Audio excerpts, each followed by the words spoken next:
So I hope you'll all enjoy continuing with, yes, this thing. Make sure I get the music back on.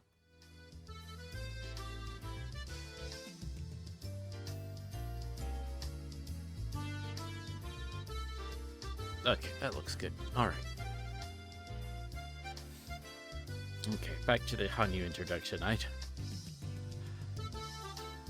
We weren't in a great spot as far as what we picked up last time, but it's as good as we had to call it, and Okay, remember, you can only ask Hanyu one question each, okay? Why don't we ask her some personal questions so we can get to know her better? Let's see, who'll be the first to go? You're up, Okamura. What's your favorite food? Oh, I like sweets. My favorite kind are cream puffs. Oh, that's wonderful. I love cream puffs too. There's a very good sweet shop in Okonomiya. I'll take you there sometime. Okay, boys, did you hear all that? If you want Hanyu to like you, get her some ice cream. Get her some cream puffs, okay? Not the cheap ones, though. Get her something expensive. Let's see, who's next? If there's no one else, I'll ask what color her underwear is today. Oh. Everyone kept asking Hanyu questions, and she looked all panicky again. I guess this is like a traditional ceremony for a new student. I remember this exactly how my first day went. Mion and Satoko seemed amused, so it must be the same for them, too. I noticed Reina watching the scene before with a distant look in her eyes. She's probably remembering her first day, too. Are you recalling what it was like? Huh? Yeah. Haha. Were you thinking about something else? You aren't thinking about taking Hanyu home, are you? How? No way. I'm not thinking that, since Hanyu-chan liked cream puffs. And since I have some good cream puffs at home, she should come over, or anything like that. Way to go. Way to go out yourself there. How? I'm taking her home with me. If she doesn't come to school tomorrow, it'll be your fault, Reina. How? That's mean. Huh? So watch Hanyu and our classmates have fun. Reina and I laughed together. Hey, Keiichi-kun? Sure is great, huh? Yeah, it is. It's great to meet a new classmate. No, not that. I mean, I think I've seen her a few times before. Hanyu? Maybe you saw her when she and her family came to look at the area before they moved here. You sure have a good memory, Reina. It's not like that. Hanyu-chan has been here for a long time. She's been right beside us all the while, watching us play together. For ages now. Huh? It's just me? Didn't you notice, Keiichi-kun? No, I haven't seen her before. So we're saying that you've met her before, Reina? From what I can see, this is the first time Mion and Satoko have met Hanyu. She's been that close to us, like Reina said. It's impossible that none of us would remember her.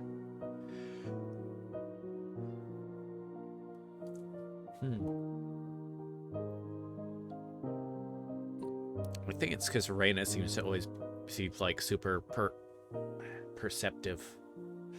Although she did, there was the thing where she did say she saw Oyashiro, and she was using female pronouns to describe, so maybe it actually did, and maybe it was like Hanyu that showed up.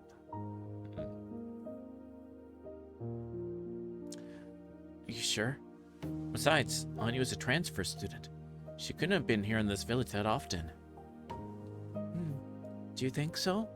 I swear I've seen her pretty often. It's your imagination. Even Hanyu just said that she was living far away before she moved here. But I've seen her before. Oh. Reina looked like she was trying to remember more.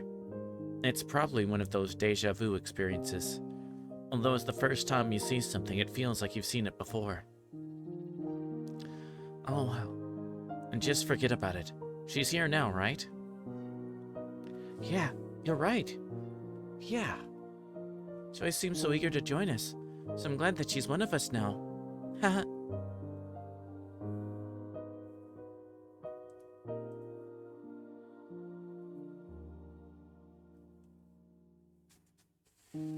Reina smiled with tears in her eyes.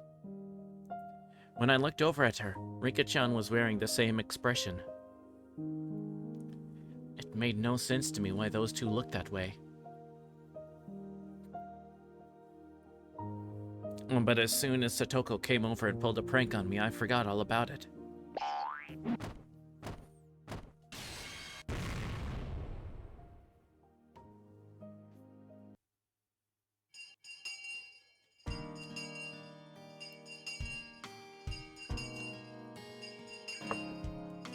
See you later. These are the words that signaled the best time of the school day.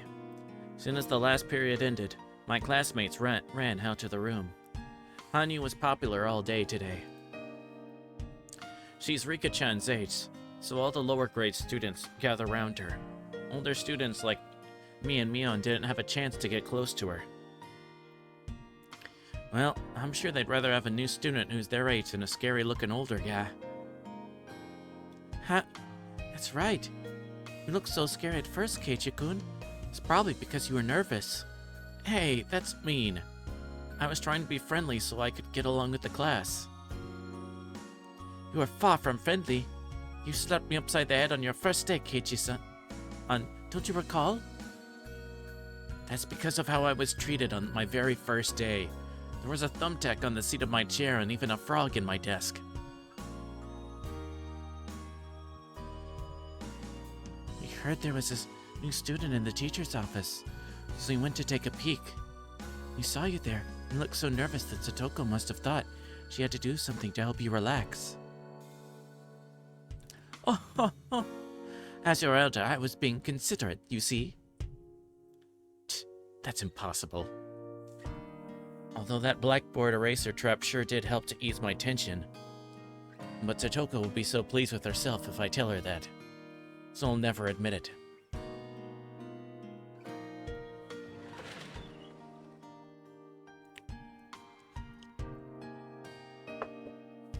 Hanyu-chan must have gone home with everyone else. I'm sure she's still popular even after school. Still, your first day at a new school is really exhausting. I'm sure she'll sleep very well tonight. I'm quite sure too.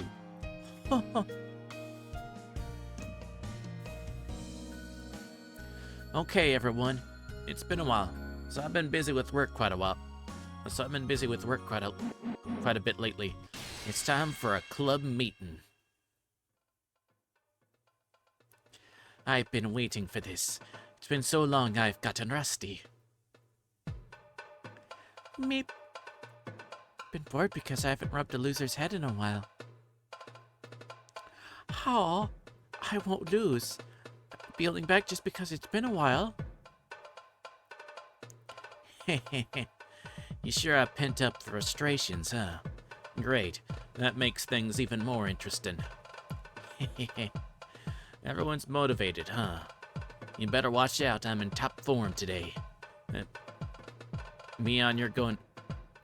Oh, wait. It's motivate. Better watch out, I'm in top form today. Mion, you're going to wish you went to work instead. Mion's had to work quite a bit lately because her uncle's shop is short on staff. So we haven't done any club activities for a long while. For us, club activities are the main reason we come to school. In a way, we live for these few hours after school. If there are no club activities, there's no point in coming here at all. So it only makes sense for us to be excited about getting to have a meeting again. Now, I guess none of us will be satisfied with an ordinary game. What should we play? Mion looked into the club locker. I'm always curious about what's in that locker and how much of it there is. I swear there's more in there than it can realistically hold. Mion has TARDIS locker confirmed.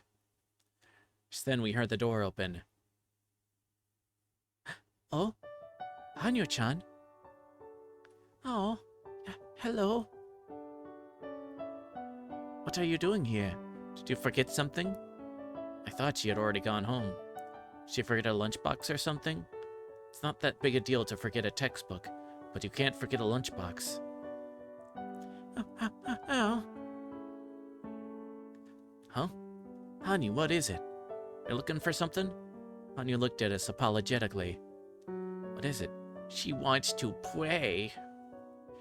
Are we in the way? She kept staring at us timidly. We're sitting in Hanyu's seat? No, that's not it. What is it, Hanyu-chan? Can we help you? Can we? Oh. Rina talked to her, but there was no communication to be had. Almost like trying to have a conversation with a stray cat.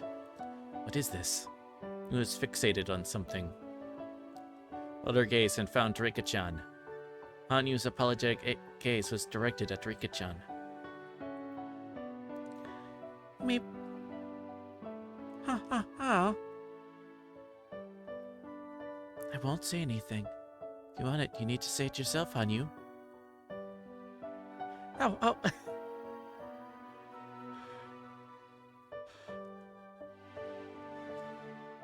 With that, I finally figured it out. Hanyu wanted to say something, but she didn't know how to say it, so she wanted Rika-chan to say it for her. But Rika-chan told her to say it herself. In other words, we need to listen to what Hanyu has to say. I patiently waited for Hanyu to speak up. When I think about what happened this morning, I realize this kind of silence makes her even more nervous. I noticed that, talking to her in a sweet tone of voice. What is it, Hanyu-chan? Can you tell me? I'll help you.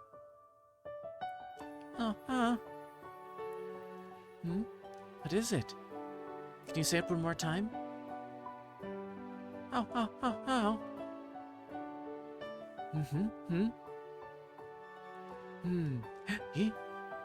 Raina raised her voice. Wait. They're communicating in its sound effects.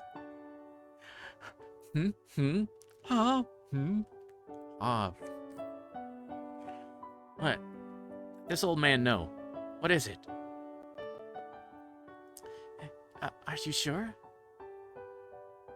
What could it be? Please share it with us all. Well, I want to join your club. Eh? And he said it loudly as if to shake off her embarrassment.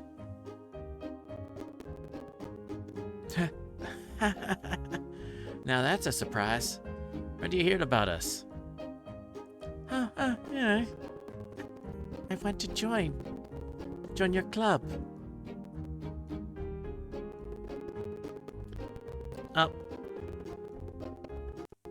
Welcome on in, Sophie. Oh, thank you for the fluid check.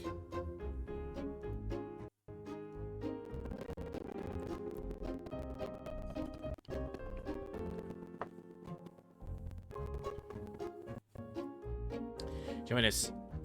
Hanyu just asked to join the club because she's visible now, and we don't know why,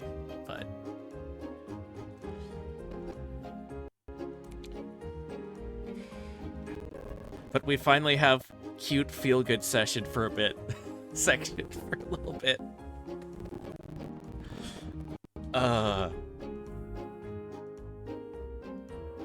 Before we get back to the crimes again, before we get back to violating the Geneva Convention, since we had one of those. Yeah, it has been.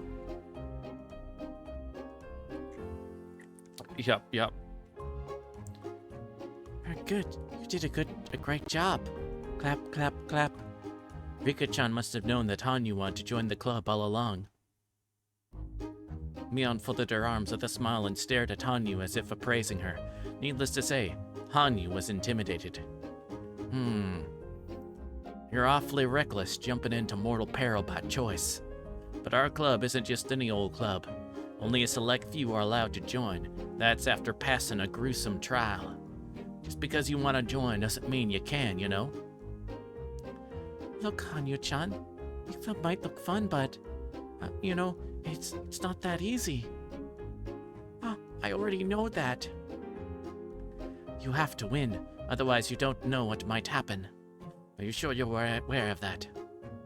I won't lose. Besides... Saw it once more and said what was on her mind. It sounded like a big thing to say for her, as though it had a much deeper meaning. I used to hate to lose, so I ran away from every game. Running away is even worse than losing. I can win only if I continue to fight, despite the pain of failure. That's something I've learned. Hanyu. When Mion realized that, though she looks timid, Hanyu is actually very courageous, he grinned. Looks like she's grown fond of her. Oh well, she's got guts. How about Mion? Why don't we let her try, huh? Let her take the entrance exam. An entrance exam arc.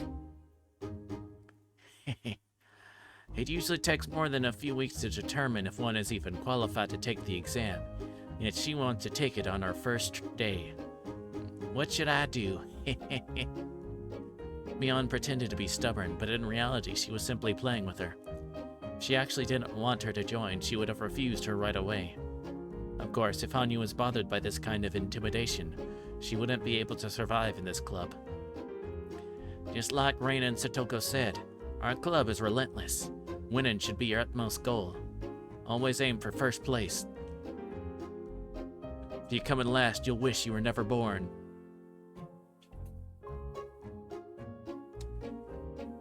All I can think of is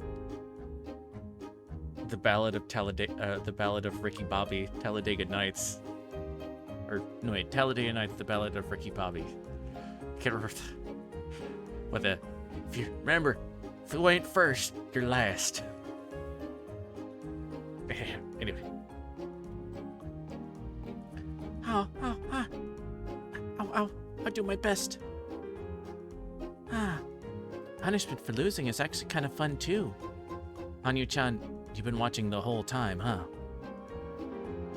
Okay, I think we switched to Rika's perspective, okay. Been wanting to join for the longest time, huh? I got the feeling that Reina had just mumbled something like that. Come on, Mion, let her try. I got in by going through that too, you know? Quite true.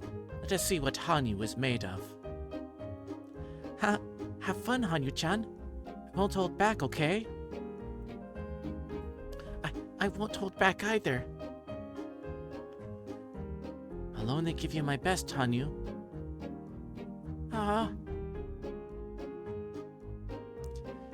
Very well.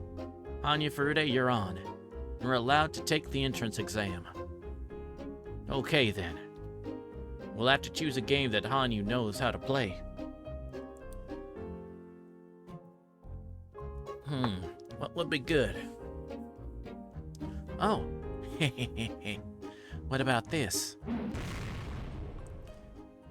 Mion threw a deck of cards onto the desk. They go an old maid? Does this mean we play a game that everyone knows? How about old maid? Called it. Although I feel like that probably wouldn't be the biggest thing to guess or whatever. I mean, it would be either that or poker, but you would have to, like, have chips or something.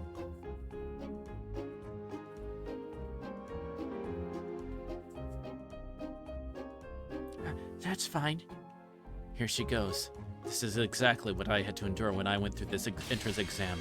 This is the marked tile deck. Oh. That's a very enthusiastic response.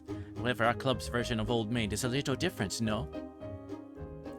Most of the cards have scratches on the back, so by memorizing the scratches, you can tell what card it is. In other words, the more you play this game, the better you're at it.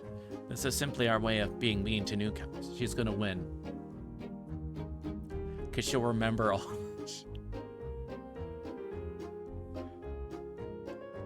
Or it'll basically be between her and Rika. They would have been playing this with the same deck for the longest from their perspective, so. So the question is, do we think Hanyu or Rika is going to win?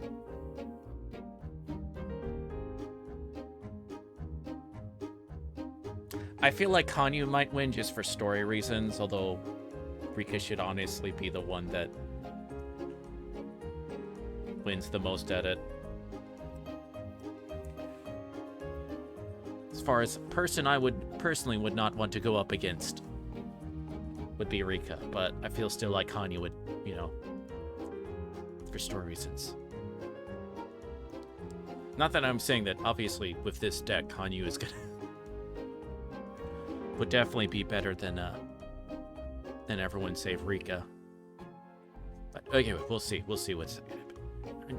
Hanyu-chan, you can do it. This is a trial. Oh. You can do it, yeah. Sure brings back memories.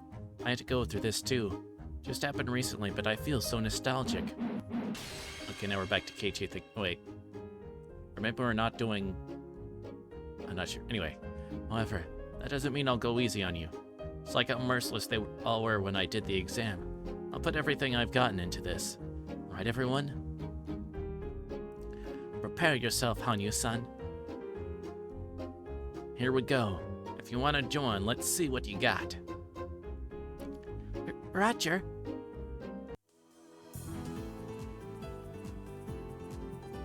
New music track.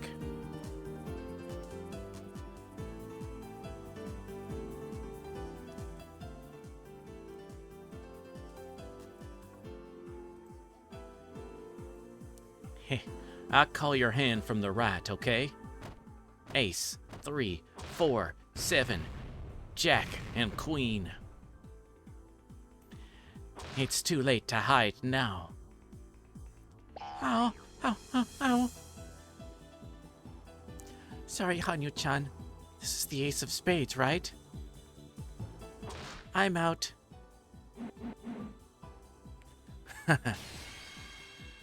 Do you get it, Hanyu? This is the entrance exam for our club.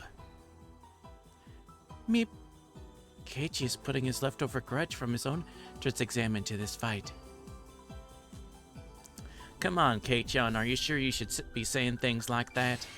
Hanyu, take Kei-chan's card on the right. That's what you need to win. Oh, I'm done. That's not fair. Okay, I'm dead serious now. How dare you make me mad? Hanyu, do you want to go home on a leash wearing shorts with a tail on them on your first day?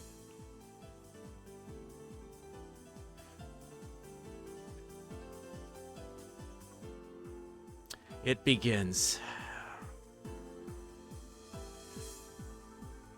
My, I think you would look better in them, Keiichi-san.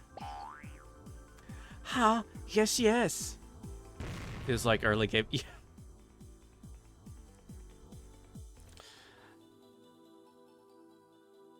Yeah, it's been like since the beginning of last volume on us, since we got this type sequence.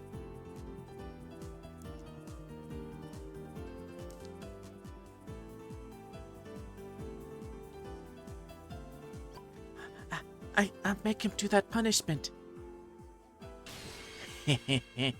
That's a great idea. I'm in too. Hey, you guys, why are you picking on me, huh? Fine then. I'm going to make all of you do it.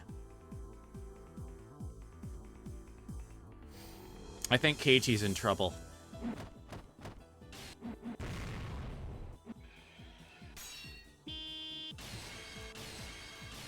Why the car horn? There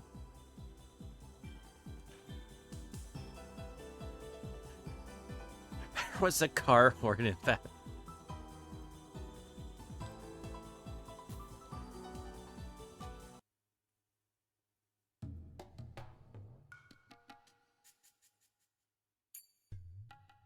Wait, who won? I need to know. We need to know who got the punishment. Hopefully we'll find out later. But we would. Okay, this is the banquet section. Can you hear me? One more speech and then we'll move on to a toast. Are you ready? This is the back end. We're ready. We can't hear anything from the inside, so please, Give us a cue when the speech is finishing up.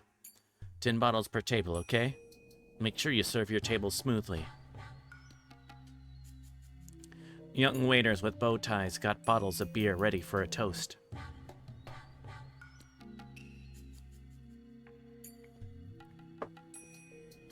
There's... Pardon me. There are several dozen tables with white tablecloths on them in the banquet room. Approximately 8 people are sitting at each table, so there are at least a few hundred people there. The banquet room is teeming with excitement. There are many plates with different kinds of food on each table. A sushi platter, a sashimi platter, a fruit platter. Also along the wall, there are cooks ready to serve fresh sashimi. All the guests appear to be well-mannered gentlemen, and obviously, there are notable people from different fields. The huge and beautiful chandelier above them clearly tells that this hotel holds a status good enough for those famous people. An elderly gentleman is giving a long speech on the stage before making a toast. Usually people don't like such long speeches, especially if it's before a toast.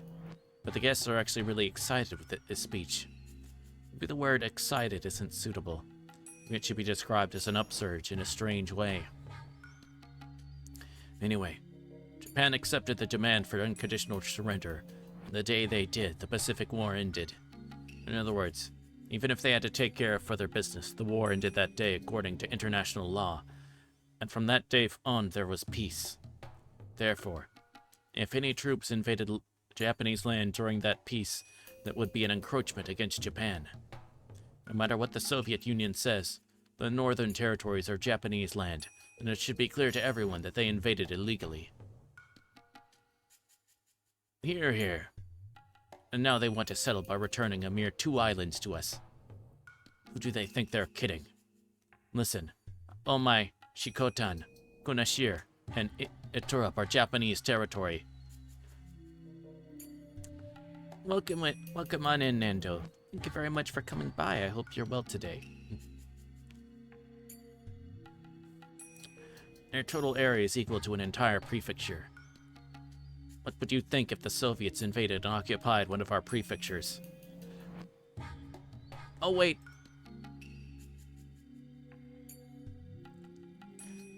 I don't know why it didn't trigger. I'm sorry. I thought I fixed it last time. Okay. Me and bots do not get along well, but thank you very much for the host. I appreciate that. What were you doing? Don't mind me asking. I'm used to using stream elements, so I'm having to do a different bot to deal with. So, but I hope your stream was good. 7 Days to Die. Trying to think. I know I've heard that one. For some reason, it's not clicking. Hold on.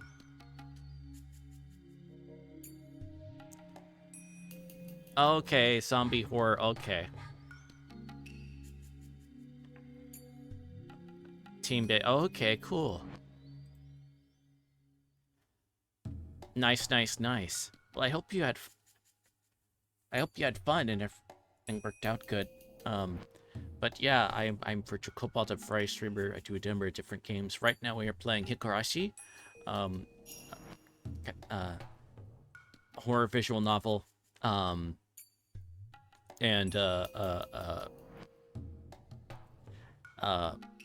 yeah, feel free to sit back, relax, and enjoy the rest of the stream. It's good. I'm heading out. See you around. Okay, once again, thank you very much for the host. I hope you have a good one. Yes.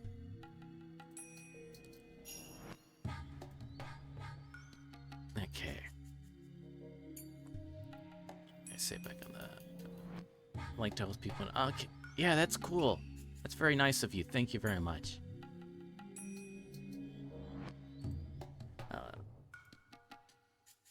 Okay, trying to let's see.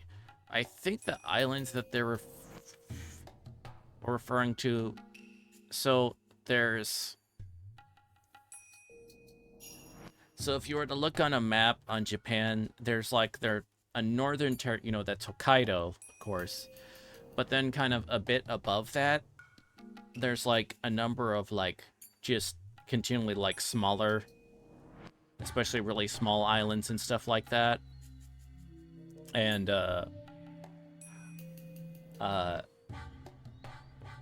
there's some of those that are being claimed by that there is like kind of territory as far as what Russia claims and then what Japan claims, and which a large reason, because the areas are super tiny, like nobody lives on it, but relates not so much the land itself, it's the fact that there's oil and gas reserves underneath those. So it's a thing that there is.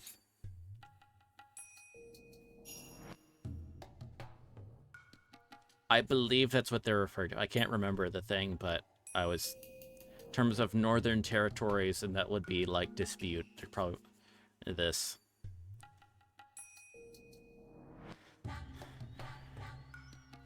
You settle for just getting a half of your prefecture back? No, you wouldn't. To have the entirety returned to you. The Soviets are brazenly sitting there claiming vested rights to the land. This is no joke. I strongly oppose this to the bitter end. Return all the northern islands. Our nation must demonstrate unwavering resolve on that point. Thunderous applause filled the banquet room. All the gentlemen agreed and expressed that they felt that way by cheering him on. In all that hubbub, there were two people standing by the wall who didn't seem to fit in the rest. It's Akasaka. They were wearing sharp-looking suits, and while a little too old to be called young men, they were certainly young compared to all the elderly gentlemen in the banquet room. Why do politicians always tend to lean right or nationalist and be so partisan? That's simple.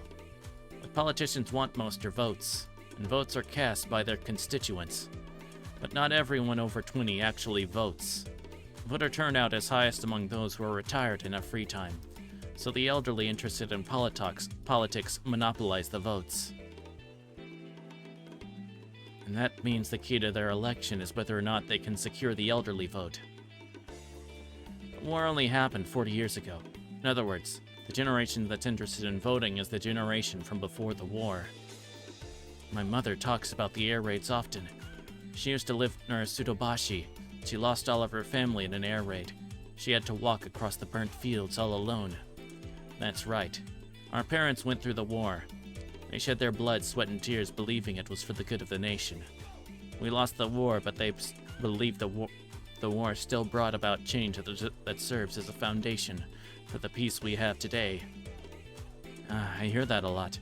And if Japan hadn't fought in the war, the Asian countries would still be Western colonies. There's no way we could have won, but we needed to fight in that war, something like that. In that case, no matter how much they preach pacifism, politicians can't ignore the pre-war generation. War is bad, and we should never again fight a war, but that war was necessary. Unless they say things like that, it's like they're denying the very lives that generation lived. I see. Politicians have to work hard to earn votes, huh? However, it would be one thing if they were truly proclaiming their own beliefs, but many of them are simply saying that to get elected. As long as they're politicians trying to win over what remains of the pre-war generation, this country's post-war era will never end. That's how the ghosts of the war will pass their will on to the next generation, keep things the same for the next millennium. They'll just keep repeating that the war was justified yet regrettable every time an election takes place. When will our country ever be freed from that cycle? It's simple. Young people need to vote. Don't be fooled by war stories. Vote for those actually pushing policies.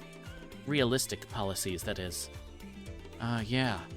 There are a few who talk about some pretty unrealistic things. Yosaka-san, isn't that the F table? There she is. Let's go. The speech ended, and the elderly gentlemen were giving the man on the stage a standing ovation. The two men walked through the crowd and approached an old lady in a kimono. Yes? That wouldn't be me, but who are you? I made an appointment with you on the phone yesterday. I'm Akasaka.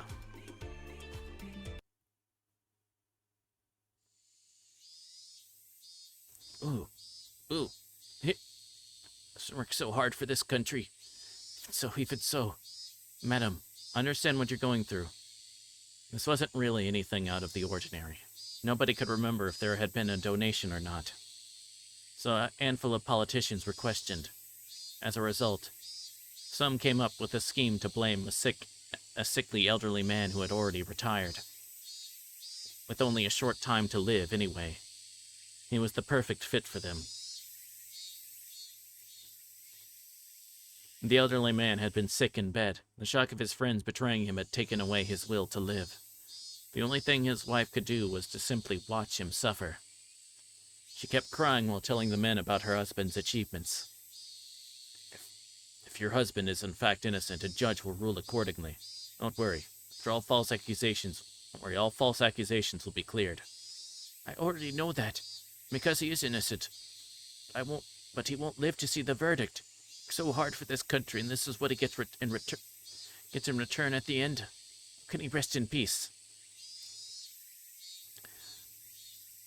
Akasaka nodded and tried to find the right words to say to her. Scully ran into a pile of paperwork behind him. The papers were filled with fine print, and it would be hard for an onlooker to tell exactly what they were.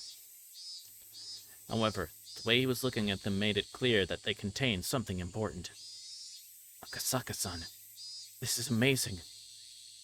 This records exactly how the money was moved. Akasaka gave him a signal to remind him that this wasn't the place to be looking through those documents.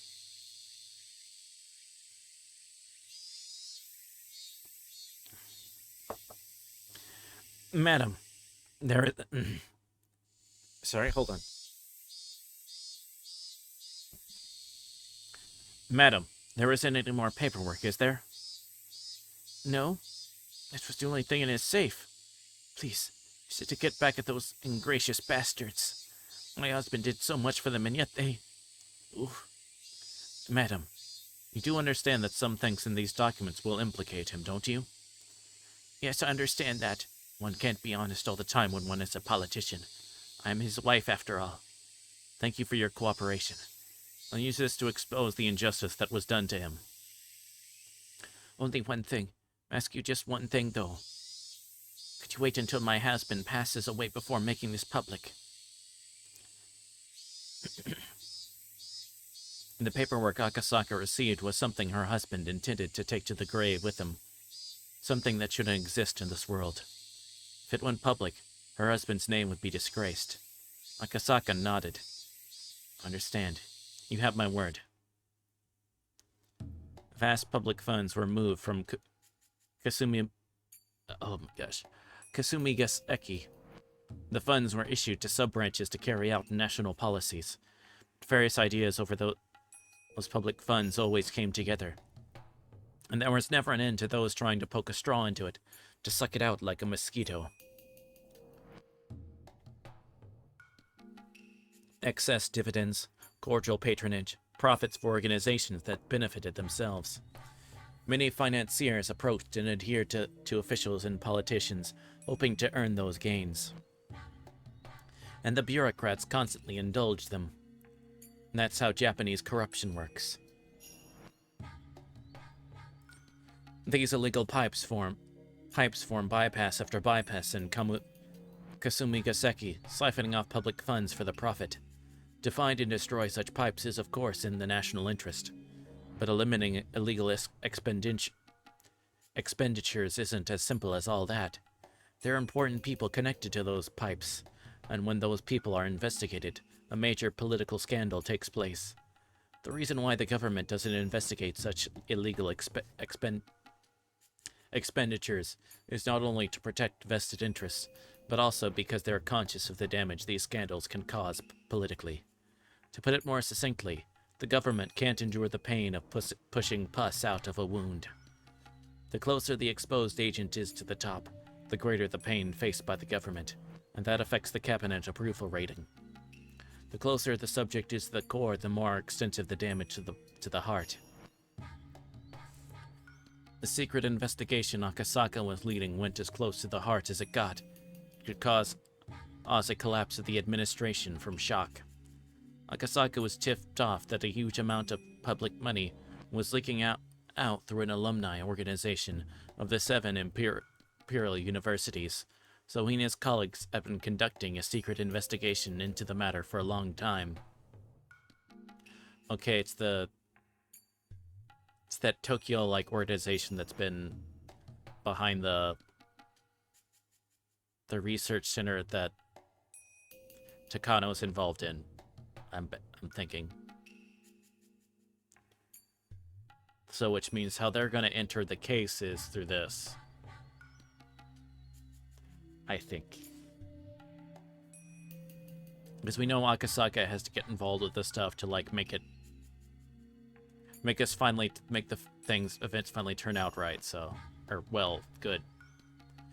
His target was tightly knit, but he learned the wife of one of the organization's senior members more strong resentment toward them after her husband was made their scapegoat, and he managed to contact her. And because of that, he got his hands on extremely important information.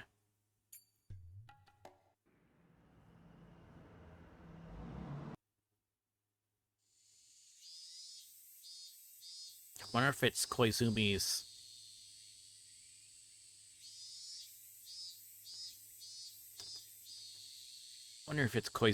like, wife or whatever. Good work, everyone. You've almost gathered enough proof. What Akasaka-kun brought us is particularly shocking. You must have worked hard to get it. Great work. Thank you. The small meeting room was filled with boxes that were, in turn, filled with documents. A whiteboard was filled with cramped writing, too. Few of the investigators in the meeting room, which was also filled with smoke, were reading the documents intensely. Their intimidating manner clearly indicated that they were police officers with a great deal of experience. Akasaka was one of those men. It had been a while since Mamoru Akasaka was transferred to this department. When he worked on the case of the kidnapping of Minister Inukai's grandson, he had been a rookie, but by now he was an experienced investigator. After a knock on the door, an elderly man entered the room. Everyone straightened up all at once. Sir, thank you for stopping by. Thank you. You don't need to stand, relax. I brought a wonderful gift for you all today. For now, we get to go to your son's Parents' Day meeting after all. The meeting room was filled with sighs tinged with exasperation and resignation. It certainly was because any of them hated getting to go to Parents' Day. I knew it. I thought it was about time. Shit. Akasaka's colleague complained. It had been so close to getting to the root of this issue. They had such strong evidence. Akasaka on his part wasn't too disturbed. This had happened several times in the past. Considering how hot the documents he obtained were, it was easy enough to predict. The cases were suddenly transferred to another department. That meant their investigation ended here. The new department was supposed to continue the investigation to expose injustices, but that's never happened once before. It was just an excuse. The investigation had been terminated because of pressure from above. Damn it. What about everything we've worked for so far? It was just to see how much it hurt to push out the pus. They realized it would be too painful, so they decided not to treat the wound. In that sense, their hard work wasn't wasted. Because of that, the investigation was terminated. Kasaka understood that, but his colleague wasn't yet mature enough to understand. Of course, Akasaka's sense of justice was displeased by this. He felt frustrated with his superiors, who had hesitated to expose the truth. But he was mature enough to know not to say that out loud. We'll organize what we have and hand it over to the other end later. Anyway, since you haven't had a day off for a long time, you don't have to wait until 5 p.m. to leave today. Please go home and get some rest. Talk about what's left to do tomorrow. Also, don't forget to use up your vacation time too. Make sure you take a vacation and give a treat to your spouses. Chief, please come with me. That will be all. Yes, sir. His long, secret investigation left a bad taste in his mouth with its resolution. He managed to earn a holiday until the next incident arrived. I guess we'll do as he says. Everyone go home and get some rest. If you go home that early, you might find out your wife is having an affair, you know. Dumbass, you don't know anything. Akasaka-san is, and his wife are madly in love. He calls her every night from a public phone in a different building. I envy you, Akasaka. My wife is pretty cold. Akasaka smiled bitterly as he gathered the documents in his hands. One of the pages fell to the floor.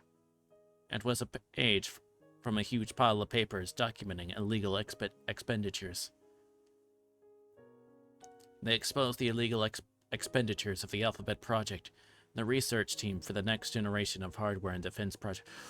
Ooh, that's the same project that the Irie Institute is under. It's entirely possible that this project was created in the first place for the purpose of funneling these illegal expenditures. When he saw the paper, one thing caught Akasaka's eye. He picked it up, looked at it, and tried to remember. It was a list of people who illegally received public funds. It was also a list of retirees who were still very much in love with money. There should have been no connection between those people and Akasaka. However, there was one thing that caught his attention. The Irie Clinic. As soon as he said it, all sorts of memories resurfaced. Yes, the Irie Clinic. He was working on the case of Minister Inukai's grandson abduction. He got into a scuffle with the suspects and became injured. He was taken to the local clinic. As he recalled, the name of that clinic was the Irie Clinic.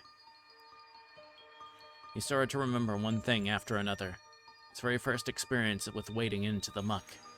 It was burnt into his mind like a fresh memory, and he could vividly recall everything that happened. His daughter was about to be born, and he really didn't want to go to Hinamizawa. He met Oishi, who taught him a lot of important things. He also met a girl in that village. Her name was, yes, Rika Furude. That was it. How long had it been? How old was she now? As he remembered her lovely smile, he also remembered the ominous prediction she made. She had predicted that if he didn't go back to Tokyo, something terrible would happen. At the time, he took it as nonsense, but he felt something odd about it, as if it was a divine omen. Then he remembered Yukie, who was about to give birth. He became concerned that something terrible would happen to her, but he couldn't just leave and go back to Tokyo. That's why he called her right away. He told her something would happen. He told her to be very careful until he returned. Yukie had laughed and told him he was being paranoid, but that phone call indeed saved her from a calamity. Akasaka had found out about that when he visited her after returning to Tokyo. A few days after his phone call, a janitor was seriously injured when he stepped on a loose tile on the stairs on his way to the rooftop. He also heard afterwards that Yukie had a habit of going up to the roof for a walk every day, but because of the phone call, she had stopped doing it. If he hadn't called her, she would have been the one to step on the loose tile. In other words, Rika Furude's prediction had been correct, and there was no proof. But Akasaka still believed that he was able to save Yukie only because of Rika Furude's prediction. He'd intended to call and thank her for saving Yukie, but the busy days that followed put it out of his mind. Rika-chan. He wondered if she was still doing well, if she was still smiling.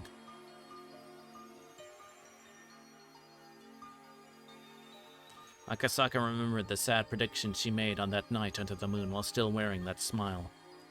That's right. She said something. She predicted someone would get killed on the night of the festival every year, and that on the 5th year, she'd be the one to be killed. That's right, he thought. She did say that. The 5th year. That's this year. The festival is... That's right, it's in June. If you remembered correctly, it happens on the last Sunday of the month. Akasaka looked at the calendar. It was June 1983. Although there was still some time, the death she predicted for herself was coming up. The girl who predicted Yukie's accident also prophesied a mysterious incident would occur annually for the next 5 years. If they'd actually been happening, then it would happen again this year. Saka wondered if Oishi was still at the Okonomiya PD. If the annual incident she predicted actually was taking place, he would know. In other words, he could confirm if Furude was going to be killed or not with a phone call to Oishi. The girl who predicted her own death had muttered that she didn't want to die. Muttered? No. That was clearly a plea for help. A young girl who was trapped in the fathomless, bizarre traditions of a village she couldn't escape had sought help from him, an outsider. She paid his reward in advance, in the form of foreseeing Yukie's accident. He had to get to her. He had to go save her. A flood of emotions filled him up. He felt as though he had finally remembered something he was never supposed to forget. That's right. He had to go to Hinamizawa. He had to save the girl who asked him for help. Hello? Okonomiya PD. Hello, is Kurado Uishi still working in your investigation department? If he is, may I talk with him, please? Excuse me, may I ask who's calling? Could you tell him it's Akasaka from the police headquarters? Oishi was a very lively person, but he had been old even back then. Maybe he had already transferred somewhere else, or maybe he'd since retired. Maybe if he was still there, he'd be happy to hear from Akasaka. He sure had a unique laugh. Oishi-san, there's a phone call for you. Someone from the police headquarters in Tokyo. Tokyo? Who could that be? Hello, this is Oishi. What? Oh my. And how have you been?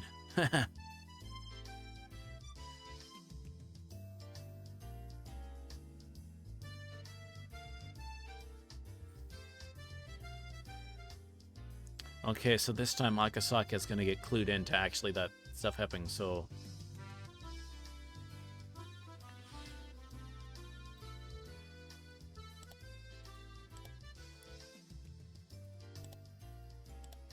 End of a chapter 5. Ooh, it's gonna get intense fast, I know it. But we still didn't find out who lost the card game. Hopefully we'll find out now.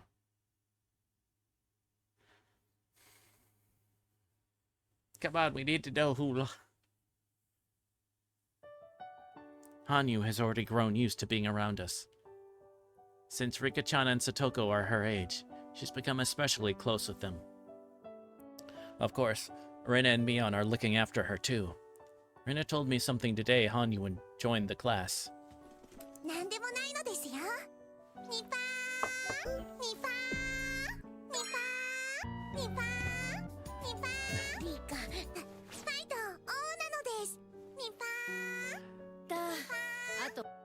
Hi, fuck love.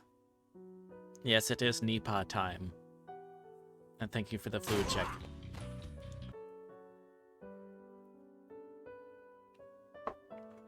Ugh.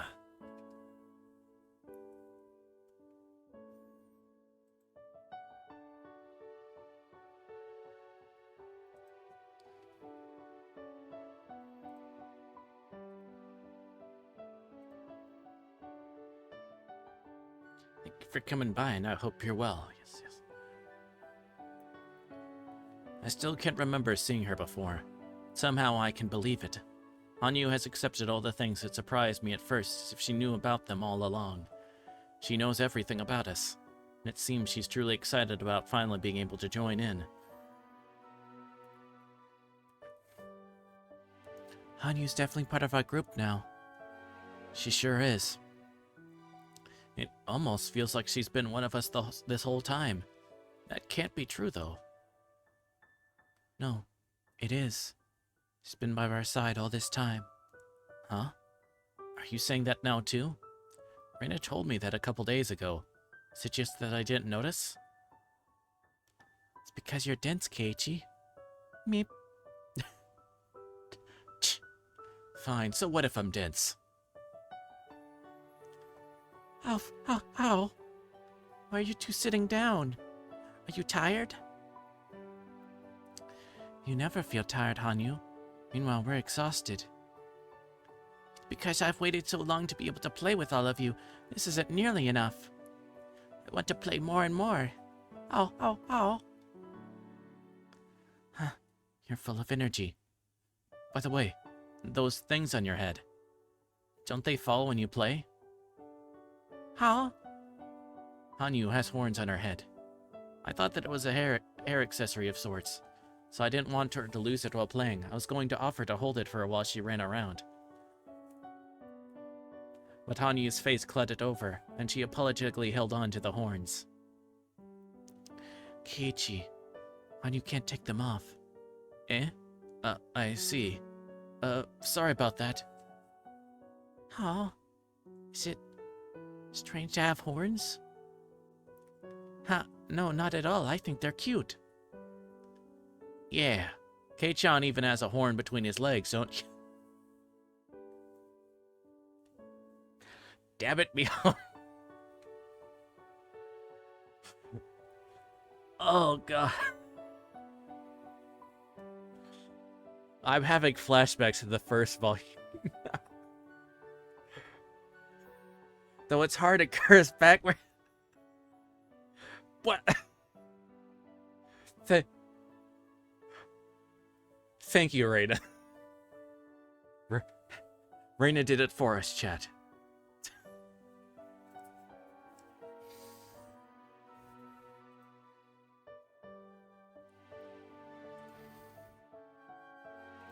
How? What kind of horn is between his legs? What kind? Reina-san's punch is still the one thing I can't follow. Are you quite alright, Mion-san? There's a depression in your face. Everyone laughed except Hanyu, who didn't seem to get it. I shouldn't have said anything. I bet she didn't like to talk about her horns. But if I try to apologize, I think things will get even more complicated. As I thought about what to say, Reina took the girls over to the shrine gate. Don't worry about it, Keiichi. Hanyu tries not to let it bother her. She hasn't had enough training. Meep. So, she doesn't like to talk about them, huh? Sorry, I'll be more careful. Hanyu came to Hinamizawa a very long time ago. She did. No wonder she knows so much about the village. I don't know where she lived before she came here. I asked her once, but all she said it was a place I wouldn't understand. Hanyu said that or rather, Hanyu's people couldn't live there anymore. They looked for a new place to live for a long time. They traveled a very long way before arriving in Hinamizawa. There was a beautiful swamp in the area. That was exactly what Hanyu's people were looking for. There was a village nearby where people lived. Show respect to the original inhabitants of the area. Show respect to the original inhabitants of an area was law among wandering people like Hanyu's.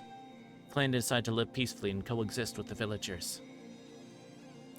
However, their attempts to coexist didn't go so well. The villagers were too childish and immature to accept these newcomers.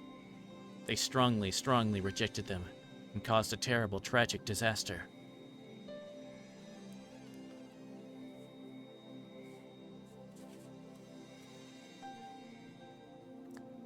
Hanyu said she took their form and descended upon this land in order to subdue the disaster. However, she just couldn't hide her horns. The forbidden ancient documents say that Hanyu descended into the Furude Shrine, appearing as she does today. It also states the following. Hanyu's people can't live anywhere other than this village. They can also only live by coexisting with the villagers.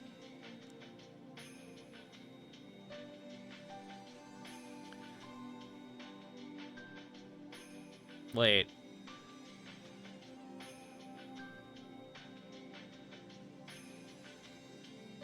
She's a parasite? Wait, what? Okay, let's just continue. Or is it aliens? I don't...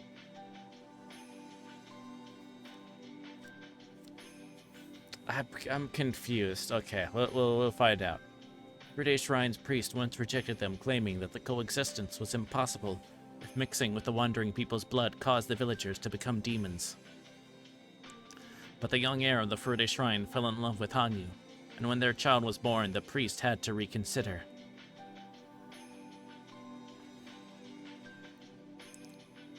O wandering people who cannot hide your horns, if you wish to settle in this land, if you wish to settle with our blood, then I shall consider granting your wish.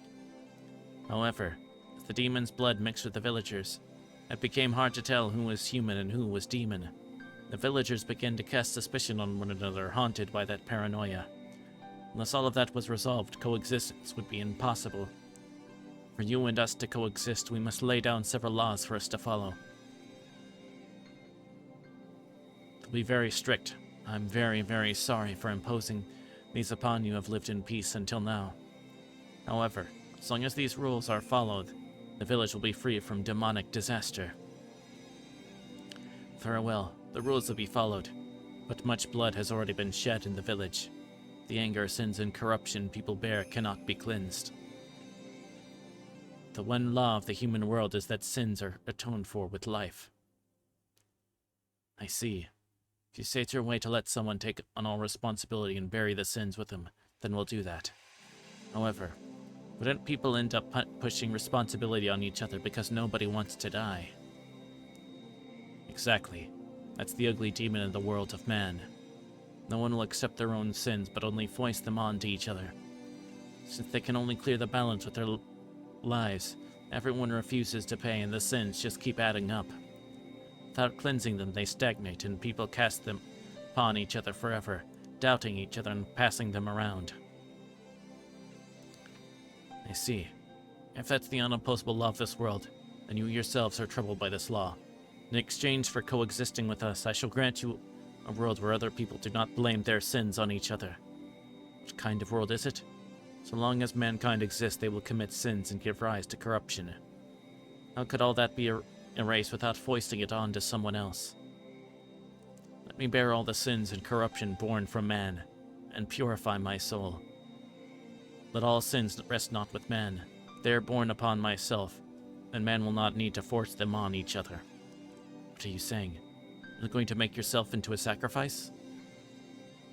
Someone has to take on the sins, otherwise they won't be cleansed. That's the law of your world, isn't it? A different ancient document also states the following. Of course, it's a forbidden one, too. Only the head of the Furude family is allowed to read it. Nobody else, not even the other heads of the three families. It tells that unrest grew in people's minds, that the village's evil's heart collected in the swamp and gave rise to demons. The Furude Shrine's priest explained that the root of all evil is the demon god of the swamp, and led the young villagers there. By the swamp, they found a demon mocking the unrest in people's hearts. The young villagers fought bravely, captured the demon, and dragged it to the Furude Shrine. The priest cleansed the demon god, opened her abdomen, and dragged out her organs. He chopped them up and washed them downstream, then threw the body in the swamp. Then people regained their sanity. Those who had been suspicious of each other became friendly, and they all shared in the joy of peace again. If these forbidden ancient documents are real, then the object of the villagers' worship, Oyashiro, was captured by the villagers, forced to bear all their sins and torn to death. Plus, it's clearly written that the demons appeared after unrest grew in people's hearts. In other words, the demons were forced to bear the sin of discord that rested with man long before they arrived. Oyashiro was a god who took on people's sins to mend conflicts between them. People eventually came to honor her. It's said that became the foundation of faith in Oyashiro. Wait, so that was Hanyu? I don't understand exactly what that means, but I know one thing. When none of us humans would draw the losing straw, she offered to draw it in our stead. To prove it, we cleanse our filth by letting cotton absorb it and drift it down the stream during the Watanagashi festival. There's no shame or shifting of responsibility involved. Till that system was created.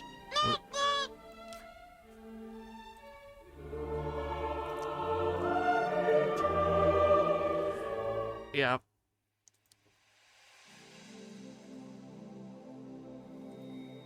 We could only cleanse our own sins by blaming someone else and sacrificing him by cutting open his abdomen. And Hanyu took on that job. A purification ceremony without a human life. System that forgives people for their sins. That is the origin of the cult of Oyashiro, which blames not people for their sins, but the curse. Those documents were sealed away. If they weren't, people would find out that the object of their faith was falsely blamed and killed by their own ancestors. Hanyu apologizes. She takes in people's sins and keeps apologizing. When people can't deal with their own sins anymore, she accepts them. When Hanyu takes over, people are cleansed and they're allowed to keep living. Demons take on sin by becoming cotton to absorb them. They're exterminated and washed down the stream, and then the village is forgiven. They're forgiven for their sins. If that's all true, then Hanyu, or rather Oyashiro, is such a tragic existence.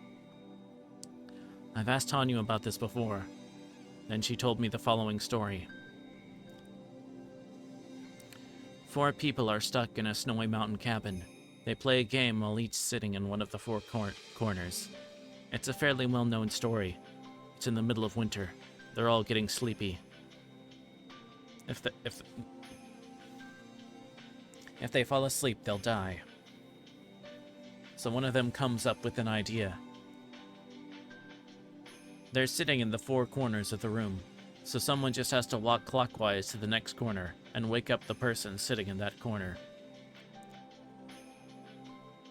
The one who just walked will sit in that corner, and the one who just woke up will get up, walk to the next corner, and wake up the person sitting there. If they keep doing that, nobody will fall asleep. People who know this story won't need an explanation, but this doesn't work with 4 people. When the first person gets up, their corner becomes empty. So after everyone takes turns, the 4th person goes to the next corner, which is an empty one. They sit down and fall asleep, so the game is over right there and everyone freezes to death. In other words, to play this game you need more than 4 people. You need one more person in order to be saved. People usually tell this as a ghost story. They usually say that this was actually a group of 5 people, but one was already dead, and thanks to that ghost, they're able to continue living until the next morning. Hanyu once told me that she's like that 5th person. If she can make everything run smoothly by joining a circle of people, then... It's very similar to how the telephone game in the mountain cabin manages to function without breaking.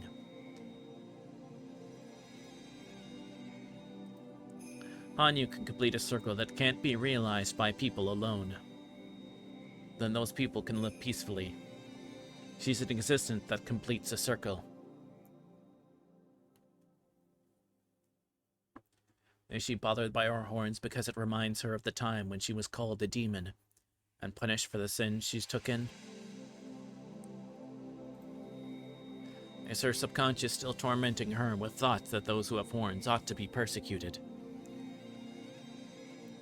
She was born with those horns. She was hated and abused because of them. Really? Definitely shouldn't have said anything, huh? Just because she has those horns, she had to take in everyone's sins and cleanse them. She did that, and then she was worshipped as a god. Huh? God. I was talking to myself. Forget about it. Huh? Nobody knows who Hanyu really is. Is she really a divine existence that descended from a higher place? Or is she simply an unlucky girl who became a sacrifice just because she had a pair of horns? Nobody knows. But this girl's blood was blended with the Furude family's blood, and that blood has descended into me. Our legend states that if the Furude family has a girl for their firstborn child for 8 generations in a row, that 8th child will be a reincarnation of Oyashiro. I don't know exactly what that means, but I'm that 8th generation. Is that why I was the only person who could see Hanyu? 8 generations is a very long time. Maybe that's how long it took for all the sins Hanyu assumed to be cleared. 8 represents infinity. It's a very unlucky number. Or, it's a very lucky number. Welcome in, Locke. Thank you very much for coming by. I hope you're well. Often curses uttered will contain, I'll curse you for 7 generations, but the 8th lies beyond that. In other words, 8 possesses such good fortune that it can forgive great curses and sins that span 7 generations. It's a number with power. It's the time Hanyu needed to cleanse all the sins she took in form of the humans. Hanyu and her people simply wanted to coexist with us, but Hanyu had become a sacrifice. Her stomach was cut open and its contents washed down the stream, then she was thrown into the swamp. And so, the Frude family has been waiting. They waited for a very long time for her to come back. They kept our traditions alive, waiting forever and ever for her return. According to legend, the name Frude was made by adding a horn to the character for fortune teller. The Frude family rose when Hanyu's bloodline was combined with that of human beings. Hanyu is the ancestor of the Frude family, as well as the mother of us all. When I was little, Hanyu taught me a lot more things than my mother did. It's no wonder. I'm her descendant.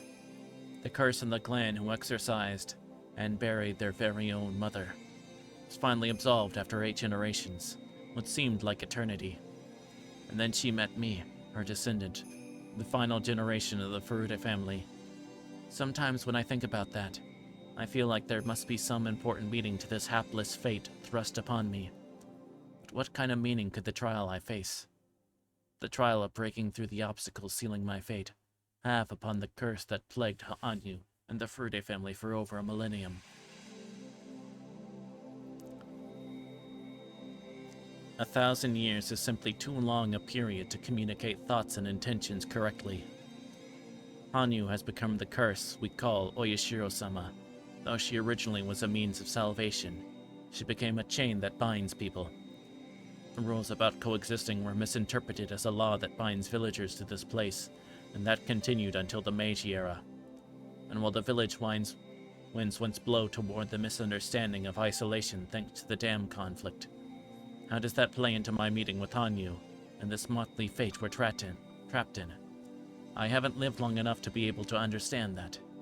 The only thing I can say for sure is that the Frude family originated when Hanyu's bloodline mixed with that of humans.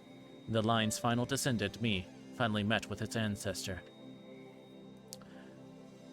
The Frude bloodline bears a cursed history of placing all of man's sins onto its mother and killing her. Now the beginning and end of that line have met. Hanyu always wanted to join everyone, yet she could have hide her horns. Even so, she still wished to be an existence that completes a circle.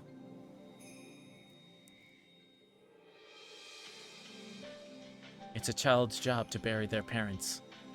Mother, never heard that it's a child's job to kill and bury their parents.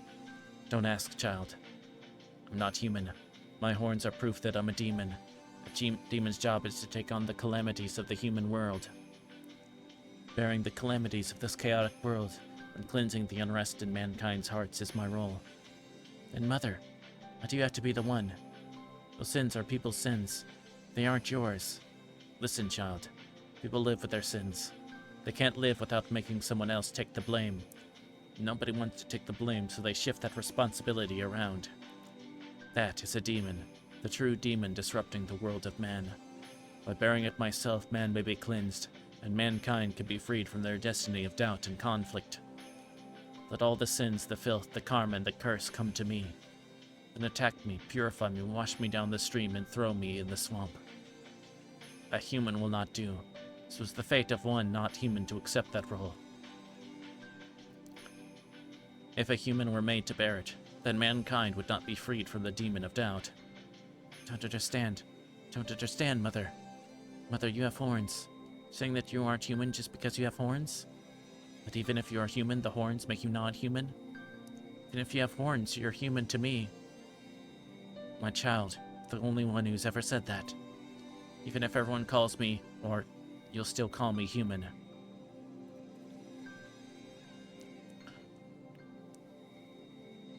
What is passed down in the Frude's many forbidden scrolls, The ones unknown to even the heads of the 3 families sealed in the altar in the shrine storage.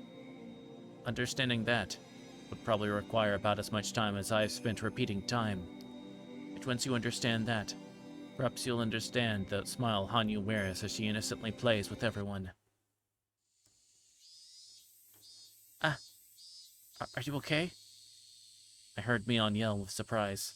Something must have happened. What is it? What's going on? Hanyu tripped and tumbled out the hill over there. Hanyu-chan, are you okay? She rolled beautifully, but I hope she didn't sprain her ankle or anything. Let's go look. Hanyu had been playing on the slope and tumbled down it. There's a road just below the slope. Mion and the others went down the stairs to get to her. Let's go. I hope she isn't injured.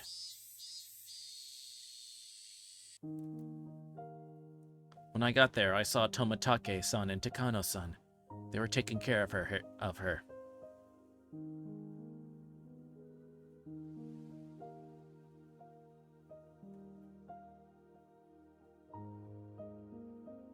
No one's gonna do it. I'm sick of it. I'll do it.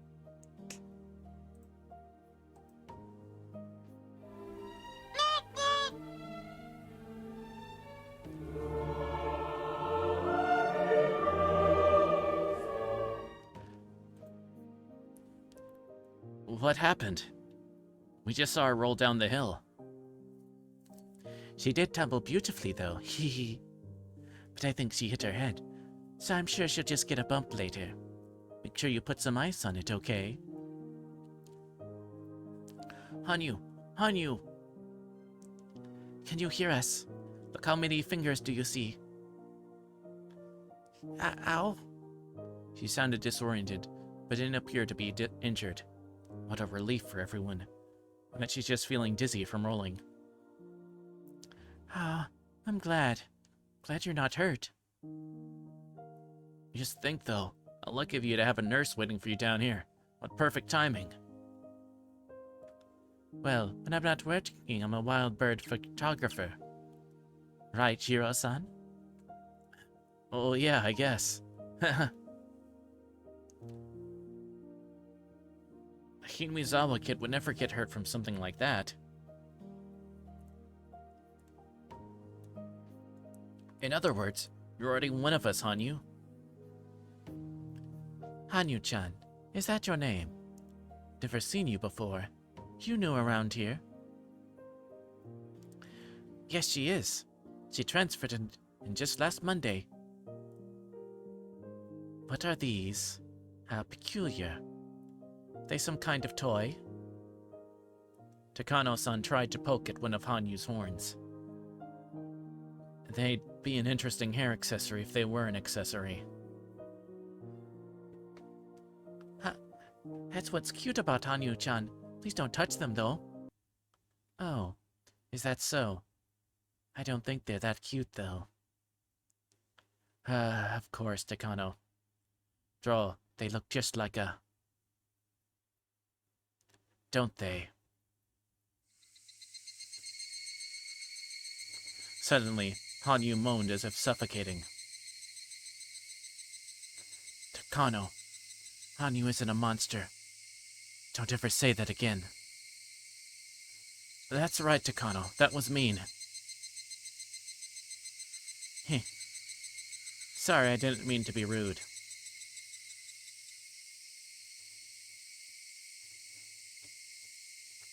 Markiplier, what do we have to say about that?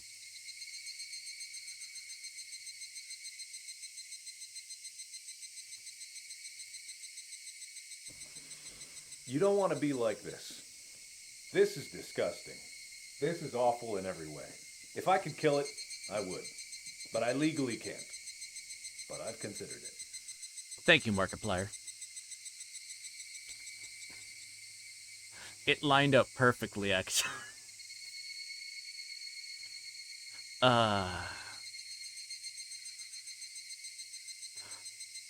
Sorry, didn't mean to be rude, lol. Yeah. That's very on brand for Takano.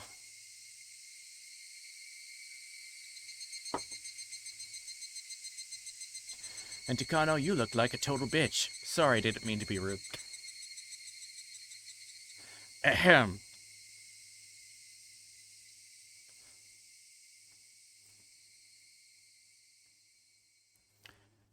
Rika-chan said it rather firmly. I'm sure Hanyu doesn't want to hear that word. Sometimes Takano says things in a derogatory way without realizing it herself. But I guess there are things you can't or shouldn't say. Hanyu was looking at Takano with a complicated look on her face. After seeing that expression, Takano realized she might have hurt her feelings. She apologized and left with Tomatake-san.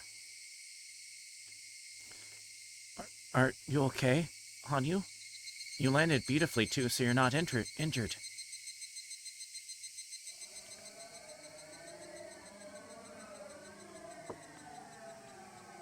Rika, that person.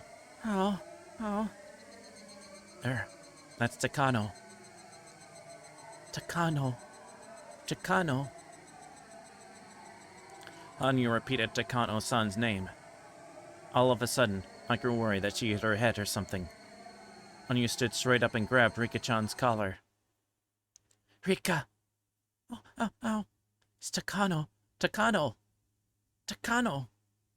That's right, she's Takano? No, Rika. Takano. Don't you remember? I know. Mio Takano, right? The Irie Clinic. Can't remember? Sorry, Hanyu. What are you talking about? Rika.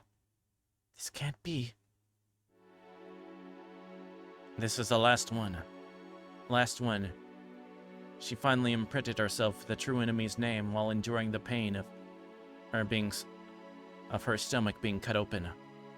And yet she can't remember. Rika Furude has failed to inherit the memory of the fragments.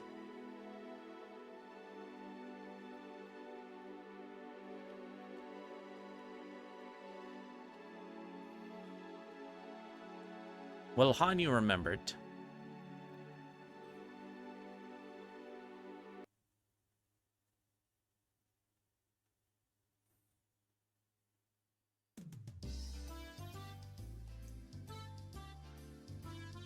Oh, Akasaka-san. Long time no see. Oh, Ishii-san, you haven't changed a bit. What are you saying? I've been on an apple diet lately and I've lost a few pounds. Can't you tell? Just look at you, you look great. Well, I have to stay in shape for my job. Hey, Kura-chan, is this the guy? The one who came here a few years ago from Tokyo? Nice to see you again too, Hondaya-san. It has been a while. My, look at you. Must be nice to be so young. Well, since you came such a long way, I should head to a restaurant. I'm a regular there, so I'm sure we can get in before it opens. Come on. Oishi-san, are you sure? Don't you still have some work to do? What? Not at all. I'm on special training with the mission investigator from Tokyo headquarters. Come on, let's get going. Oh, wait. I've got to make a phone call first. The greenhorns compared to someone like you. But I put some help together for us. Ah, there you are. Kuma-chan. Do you want to come play with us tonight? Son, you really haven't changed a bit. Akasaka used to think Oishi wasn't serious enough about work. But after experiencing many different things in the real world, that preconception had completely disappeared. Oishi is that way because of his experience. It's not always best to take things seriously. In other words, sometimes being that frank can help. In Akasaka's case, people often tell him to relax more. But in Oishi's case, maybe he should straighten out a little. Come on. Akasaka-san, let's go. Yes, once. Good answer. Sound like a veteran police officer now. Glad to hear it. The old Akasaka would have thought Oishi was making fun of him, but by now he could take it as an honest assessment.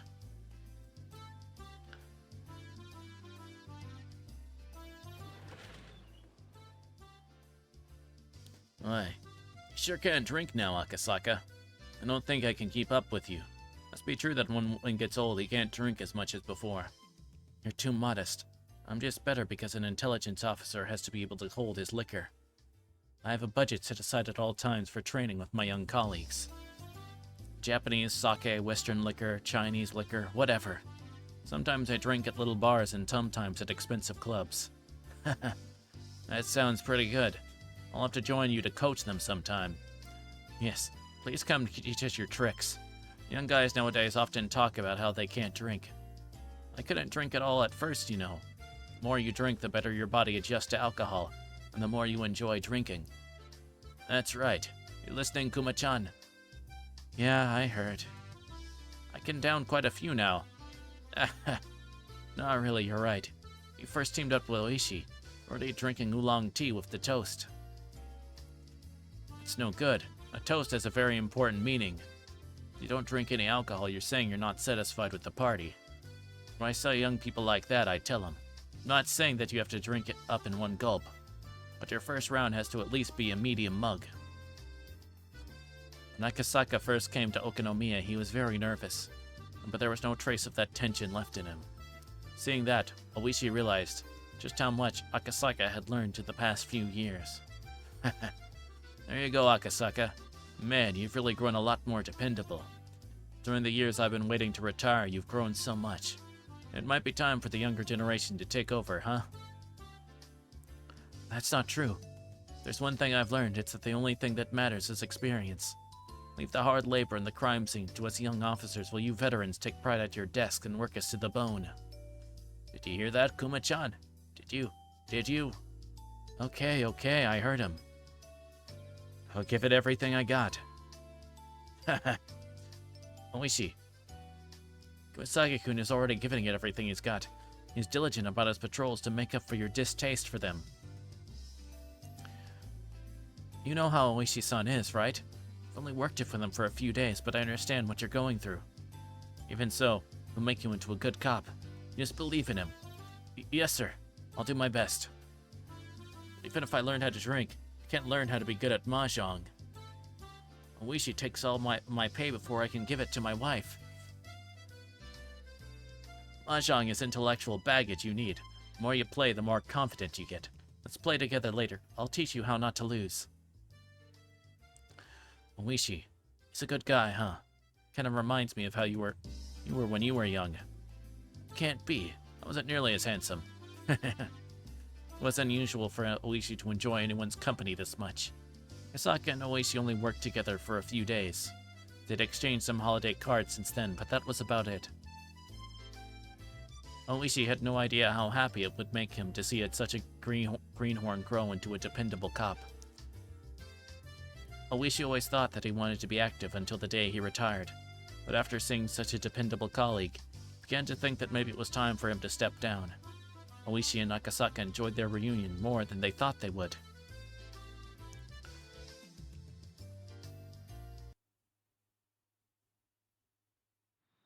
The owner of the place was bringing the electric sign inside. All the chairs were up on the tables and the owner's wife was cleaning the floor. There was nobody else around. Judging by the clock, it was almost 3 a.m. This is a reunion, right, Kura-chan? Take your time, okay? Just wake me up when you leave so I can lock the door.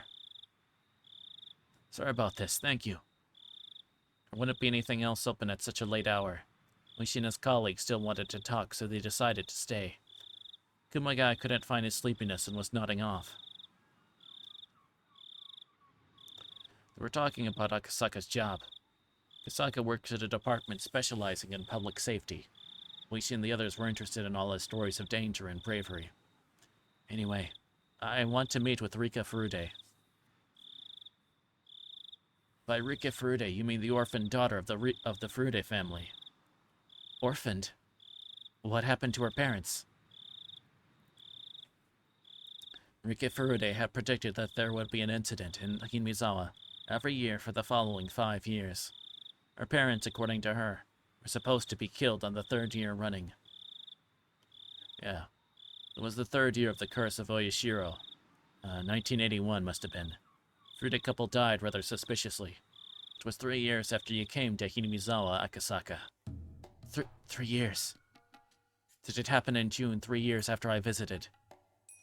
Yeah, that's about right. Why? Is there something about it that bothers you? Kasa shut his eyes tightly to chase away the alcohol in his brain and tried to remember the girl's prediction. He had, after all, come here to confirm it. I came here in 1978. And what about the damn construction site manager? That's the guy I played mahjong with. How has he been doing? It was in the newspaper, I think. Maybe it was just the local ones. Well, he was killed in a fight with other workers that year. Gefurude had predicted that he'd be killed in a gruesome way, that his body would be dismembered. Was he mutilated? See, you know about it already. That's exactly it. His right arm is still missing, too. So unfortunate. The following year on the same day in June 1980, Satoko's parents will be pushed to their deaths. Maybe it should be called an accident. A lamentable accident. Continue. Following year. The year after the manager's death. I think... see. I know. Satoko was it. I think she's a little girl. Did her parents die in an accident? Oh. How much you already know.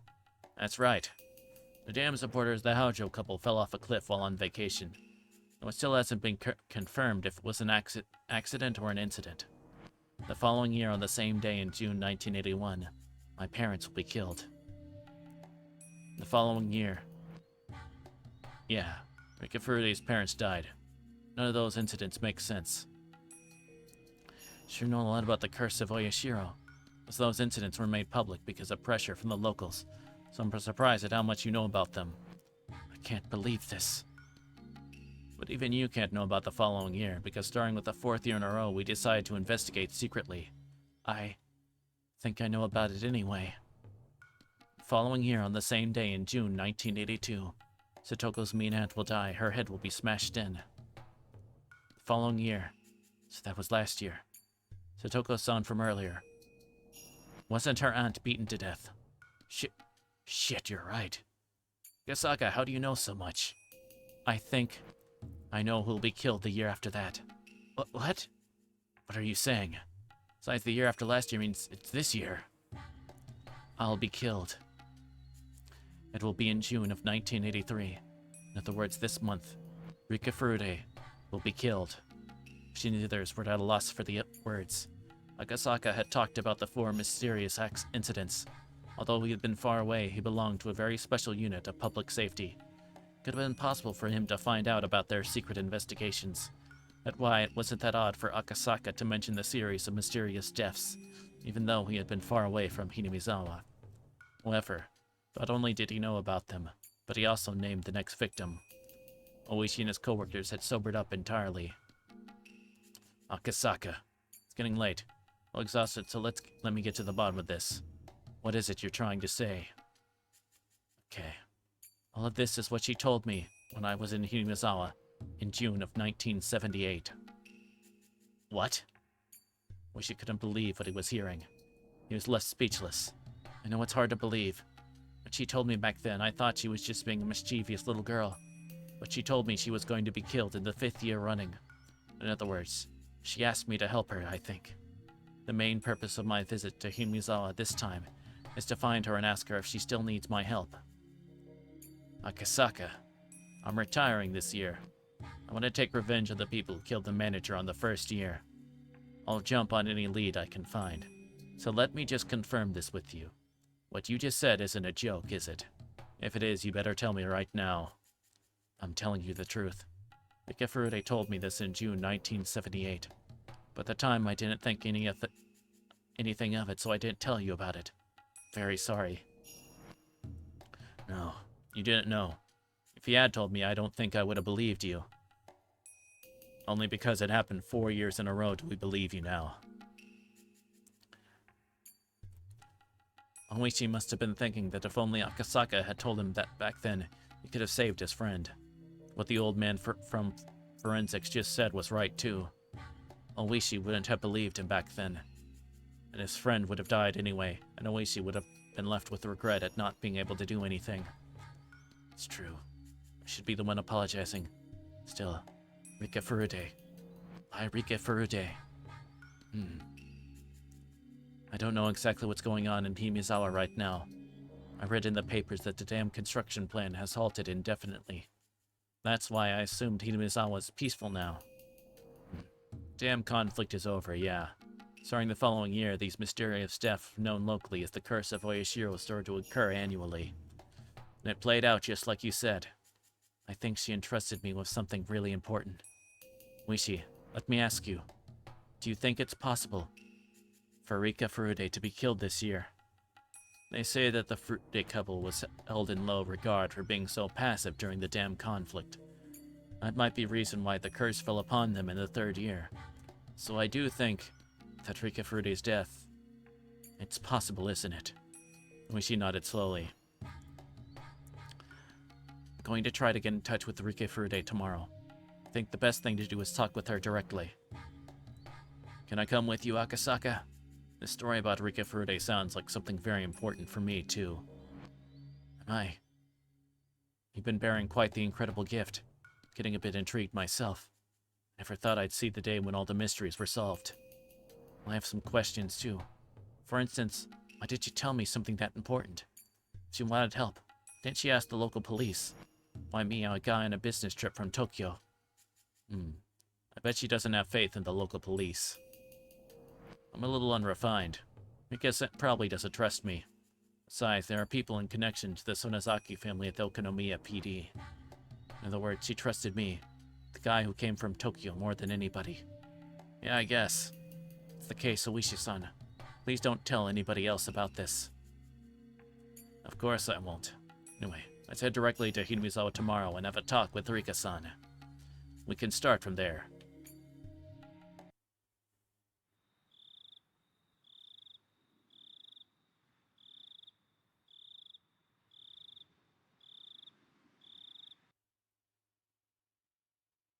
It's hard to believe, but it's the truth, isn't it? It was in the middle of the night, only the sounds of insects and Satoko snoring could be heard. Rika was sitting by her favorite window. Yes, Takano was the one who killed you, Rika. You and I both saw it. Tried so hard to remember Takano's face. Even as she cut your stomach open, you burnt her face into your memory, enduring all that pain. It's a horrible way to die. Glad I don't remember, but I can see it. It's the kind of death Takano would prefer.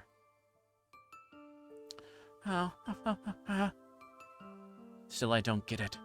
Why would Takano kill me? I'm the Queen Cure. If I did not die, a disaster will occur, right? Is that why the Area Institute, the Mountain Dogs, are protecting me? Then why would Takano, their leader, have me killed? Sorry, that was a useless question. Takano killed me. That's the truth, and our motive doesn't matter, does it? Still, why Takano? Although she just said that the motive didn't matter, Rika went back to the same question. The reason why Takano was protecting the Queen Carrier was because she wanted to prevent the rest of Hinamizawa from developing the syndrome. To be because the Queen Carrier was an extremely valued subject of her research. Then considering that value, why did she kill the Queen Carrier with her own 2 hands? Is Takano my only enemy? The Mountain Dogs are after you too. I don't know if Irie is your enemy or not, but I don't think he is. Takano and the Mountain Dogs are my enemies. You've got to be kidding me. How can we possibly win? There's no way. Unless there's a miracle of some kind, we can't fight against people like them. Besides, Watanagashi is this Sunday. We killed on the 22nd. It's in about a week or so, right? How can we beat them in such a short amount of time? Should we try going after Takano with a metal bat? That'd work. She's only one of them. If we take her out, the Mountain Dogs will still get us. What do we do? What do we do? I don't know either. But we didn't even know our enemy before now. This time we do. Must be something that we can do. This was the first time in a long time that Hanyu had spoken so positively. Rika was startled for a moment and realized that she was losing her cool. She took a deep breath and tried to calm herself down. She was still confused that Takano was the culprit. Rika had always thought of Takano as her ally. There were, after all, many reasons why Takano should treat her well. Rika couldn't even think of one reason why Takano would want to kill her. Still, Takano was always thinking about bizarre things, and there was no guarantee that a crazy idea of hers couldn't be a motive. So that means, if Tomatake is killed, then is she an ally? Then is he an ally? I think he is. It's an idea, Rika. Should talk to Tomatake.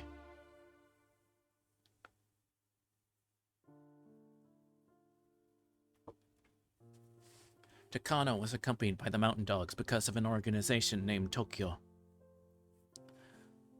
So could Rika ask for help only from someone affiliated with that organization? In that case, Tomatake was the only one she could talk to about the issue. The area might also be worth having a talk with. But then, that was why she needed to know. She needed to know why Takano wanted to kill her. Unless she could explain that, they probably wouldn't even believe her. Besides, Tomatake was in love with Takano. He wouldn't doubt her so easily. Irie seemed to be keeping a little distance from Takano. He might be a little more inclined to believe. But as he was simply a doctor, he knew little about Tokyo. He might end up being useless to Rika. Then should she call the police? No way, definitely no way. There was no way they would believe her. If she were to make a call and say that a strange organization named Tokyo was trying to kill her, they would think she was crazy. But what could she do? How could she save herself? The scariest people in Hinamizawa were coming to kill her. How could she run from them? How could she fight them? How? If she'd remember the scene of Takano killing her, then she wouldn't have been so confused. Because seeing is believing, but she didn't remember. This was just what Anya was telling her. She didn't want Takano to be her enemy. This was a truth she didn't want to accept, so she was tempted to just say that was all simply Hanyu's delusion. Calm down, Rika. We learned in our past life. Do you remember the previous world? The previous world? Do you mean one where Reina spread gasoline all over the floor and locked everyone inside? No. World after that. Don't you remember? World he came back. Teppei Haojo did. That's the worst possible world. No matter what we do, the counselors won't do anything. Satoko goes insane within a few days. From our circle of friends developed the syndrome and attacked Teppei, right? No. Previous world. We all went to the child consultation center and saved Satoko. That world, Keiichi taught you so much. Taught you that you have to believe, otherwise a miracle won't occur. He also said that if everyone believes, our wishes will definitely come true. That sure is something Keiichi would say. That's great. To defeat the world where Teppei Haojo returns. I couldn't do anything about that world even once before. Do you know how Keiichi and the others in that world made a miracle happen? They talked to everyone. They didn't convince themselves it was useless, or agonize over it by themselves. They asked everyone for help. That's how they brought about a miracle. Everyone? So you want me to talk to Keiichi and the others about Takano? Do you really think they would believe me if I told them an organization like Tokyo is after me? Yes, they will. They did in the previous world. Why won't you believe me, Rika? Sorry. It's not that I don't believe you. You saw it, so it's the truth, isn't it? I had no idea how frustrating it would be not to remember it myself. Me going on and on about this won't solve anything. We don't have enough power on our own. But we have our weapon. That weapon is the truth. We don't know our motive. We know that the culprit is Takano. So this is a very good start compared to all the other worlds. Why can't you remember it? The very end. Hanyu ground her teeth remorsefully. She saw the truth just a short time ago, so she couldn't believe that Rika didn't remember anything. If it was something she had seen herself, then she wouldn't even need a motive. But she hadn't, and that's why she couldn't understand. Why was her memory missing even when Hanyu's memory was still intact? Did that mean their long journey was about to end? Perhaps her infinitely repeating journey was already over, and this was the last world of all. We thought this world was ours since everyone could see you. You have been transferred to our school. Now I really can see can really see how strange of a world this is. There's nothing strange about it. It's just the final world, that's all. I came to this final world so we can gather all our powers. Not a bystander here. I'm your ally. I see. You're no longer a bystander, huh? Decided not to be afraid anymore. Not afraid, and I'm not going to believe with all of you. A miracle will happen. This is a world we can bet on this June of 1983. Rika and Takano are fighting. If Rika doesn't defeat our enemy this time, she will lose. Takano has many powerful pieces like the mountain dogs. Rika will need a lot more pieces to be able to defeat her. Unless Rika asks for help from many people, gathers an equal number of pieces, the game won't even begin. We've learned the rules of this game board by playing the game repeatedly. It's like a game without a manual. But we've learned the rules, and now we know how to fight.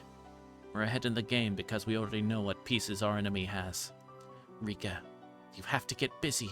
With only 1 week before Watanagashi. We had 2 weeks in the previous world, but we have only 1 week in this one. In other words, this is our final chance.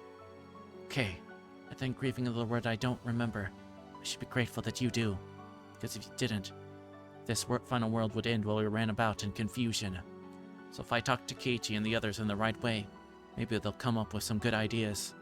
Because he was the one who fought with Reina in that previous world, and when the school was about to explode, he brought her back.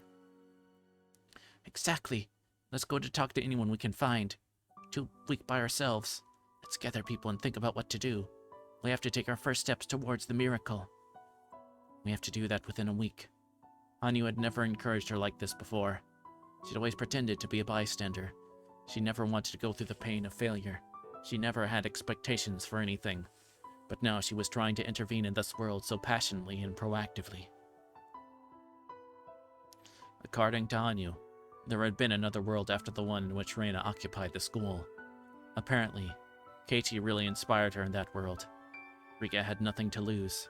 She had to talk with whoever she thought she could trust. And whether she tried or not, she only had a very short time left. She decided to do whatever she possibly could until that time arrived. She would never again act like it was cool to sip wine pretending to be a witch as the end closed upon her.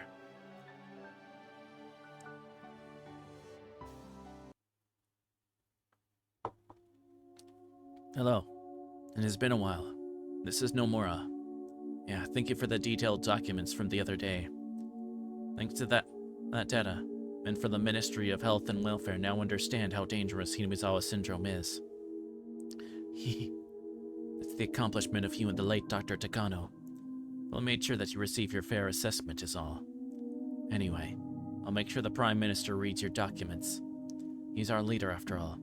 I'll have the most important person in this country read your article, and make sure he understands what important research this is, and why Hinamizawa syndrome is an issue that needs his attention. Also, I'll make sure the present board of directors realize how stupid they were to ignore your research and ridicule your grandfather's thesis. Indeed, I have great news for you.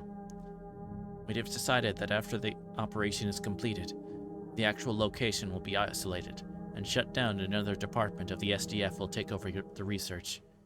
You'll be welcome there. You'll be able to continue your research for as long as you want, without worrying about political factions or funding. It's all thanks to your generous client who wants to reward you for your hard work. You'll be given the position of director, so you can devote yourself to your research. Isn't that wonderful? Finally, you'll be able to accomplish something that overturns common knowledge by researching Hinamizawa syndrome and the existence of parasites that influence human thought. No, I'm not just saying that to flatter you. That's what we really think. I see. Sorry to take up your time. I'll be going now. I'll get in touch with you again. The woman put down the handset of her car phone. Then she picked it up again and made another call. Please transfer me to extension 1001. Yes, this is Watanabe. Watanabe. Yes, the issue from the other day has been taken care of. Yes. Major Chikano's documents are wonderful. I made some people from the National Research Center go along, so the men believed it without questioning. Yeah, that's no problem either. The cabinet ministers from enemy factions will be either leaving the country or going on vacation, so they'll be out of Tokyo after the 20th. Yeah, there's still some unsettled issues, but everything will be set by June 23rd. Yeah. Before the on-site operation will take place at midnight on June 22nd. The Prime Minister will be asked for emergency sanctions on the 23rd. Yeah. Everyone aiding the Prime Minister on that day will be our people. He won't even question a thing.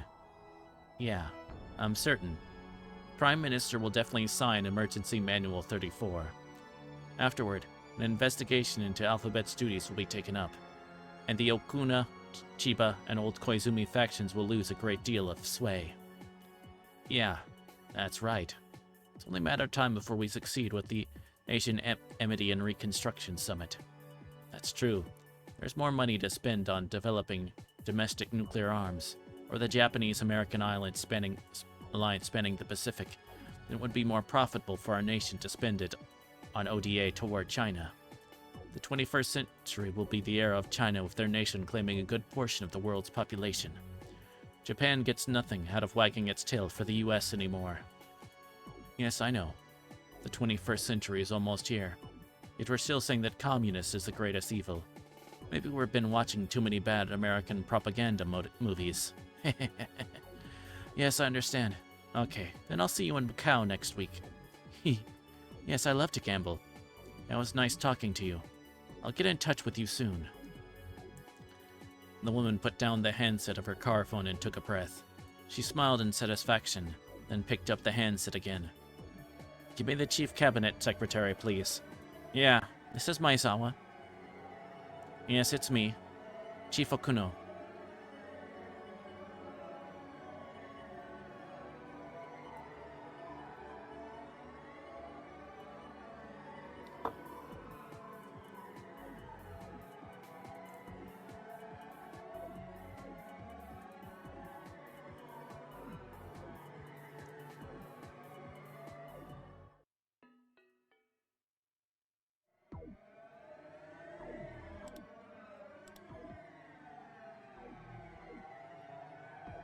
Oh, thank you for the fluid check.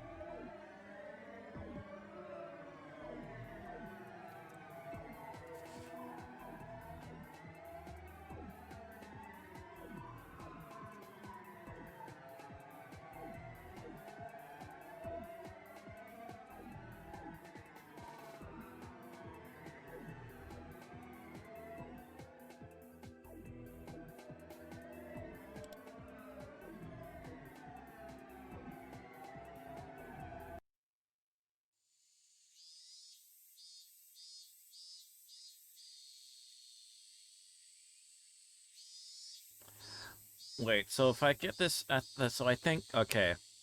So if they cause that incident because they have to keep it secret, no, basically they gain control or whatever, because then at that point they can pretty much blackmail the Prime Minister. Because, you know, killing off an entire town is, knowing that someone authorized the killing off of an entire town and there was a major, like, outbreak of it, because of to contain an outfit of a parasite is, a nice chunk of blackmail to hold over someone. So, since it's all their people or whatever, this faction, okay, it's starting to make sense why they're, why they're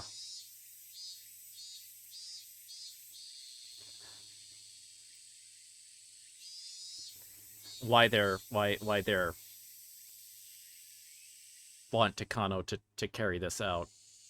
Okay. Starting to fall into place. So they can get all their policies and stuff like that. Whatever's going on. Rika, you aren't behaving normally this morning. Do you think so? Am I acting strange? I don't know how to say it, but you seem much more mature today. Oh. Rika's being mature. Oh. Anyu, don't tease me today. You too, Satoko. Please don't mess around. I don't feel like it. About a week counting from today, huh? Satoko gave me a perplexed look. Maybe she thought I didn't feel well. I want to talk to Keiichi and the others. including Satoko, but I don't know how or where to begin. We all like to joke around a lot, so they might not take me seriously. How can I get them to understand the danger I'm in? Good morning to you, Chie-sensei. You're here as well, coach. Good morning to you, too. Good morning, Satoko-chan. Rika-chan. Oh my, oh my. Is that a headband for maids that you're wearing? That's against school regulations. You'll be punished. Dr. Irie, stop acting like that at school. Coach, Rika doesn't seem to be feeling well this morning. Might you check her over, please? Oh, what's the matter? Did you catch a cold? I still don't know how to tell my friends, but Irie at least is on our side. We can talk to him more directly. If I keep thinking about it, I'll still be thinking at the end of the day. Maybe I'll start with him. And you nodded as if saying that was a good idea. Oh, Satoko, let's play a trick on Keiichi. Let's do something to his chair. Oh, please, it's a trap, not a trick. I'll teach you how to set a trap for Keiichi-san. Oh. Hanyu and Satoko ran to the classroom. Hanyu must have left on purpose. I have to use this chance she's given me. Irie, can I talk to you in the nurse's office? Sure, that's fine. Let's go there. Irie probably thinks I'm going to talk to him about Hinamizawa syndrome, so we agreed to go somewhere people couldn't hear. If there's any change in my physical condition, it could be a sign of something very serious. Even if it's just a simple cold, Irie is very concerned about my health. What's wrong? Are you feeling sick? Irie, I'm going to tell you something odd, but I want you to take it seriously. It's a very important matter. I gave Irie the sternest look I've ever shown him as I spoke. Irie usually acts like an idiot, but he can be an adult when he needs to be. Seeing the expression on my face, Irie started to look more grave himself. How do I start? Okay. Irie, I'm the Queen Carrier, right? Yes.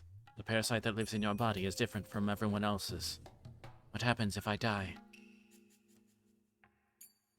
Like I told you before, something terrible will happen. No. To be precise, we believe something terrible will happen. After all, it's impossible to verify until you die. However, several cases involving social brain parasites similar to those of the Hinamizawa syndrome have shown that the death of the Queen Kira can cause mass suicides or riots. That would be Takano-san's area of expertise. Maybe you should ask her instead. I don't know much about it myself. In other words, Takano knows better than anybody that if I die, something terrible will happen. More than ever, I don't know why Takano wants to kill me. There's no way I can figure it out myself. Irie here's with me right now. Maybe he'll know. I should ask him. Irie, please don't ask any questions and just answer. Would there be something to gain from killing me? What? Kill you, Rika-san? Who would... Irie, you aren't supposed to ask any questions, remember? Sorry. No, I can't think of anything. There isn't anyone who would benefit from your death. I repeat, if something happens to the Queen character, all infected persons will reach the terminal stage within 48 hours. That's what makes the syndrome so dangerous. The scale of the disaster will be far greater than any individual case of paranoia or psychosis. Would anyone profit from that disaster? No way. Killing you is tantamount to killing all 2,000 villagers. Nobody would consider that for a minute, even as a joke. If I die, all of the residents of Hinamizawa will go insane and may even kill each other.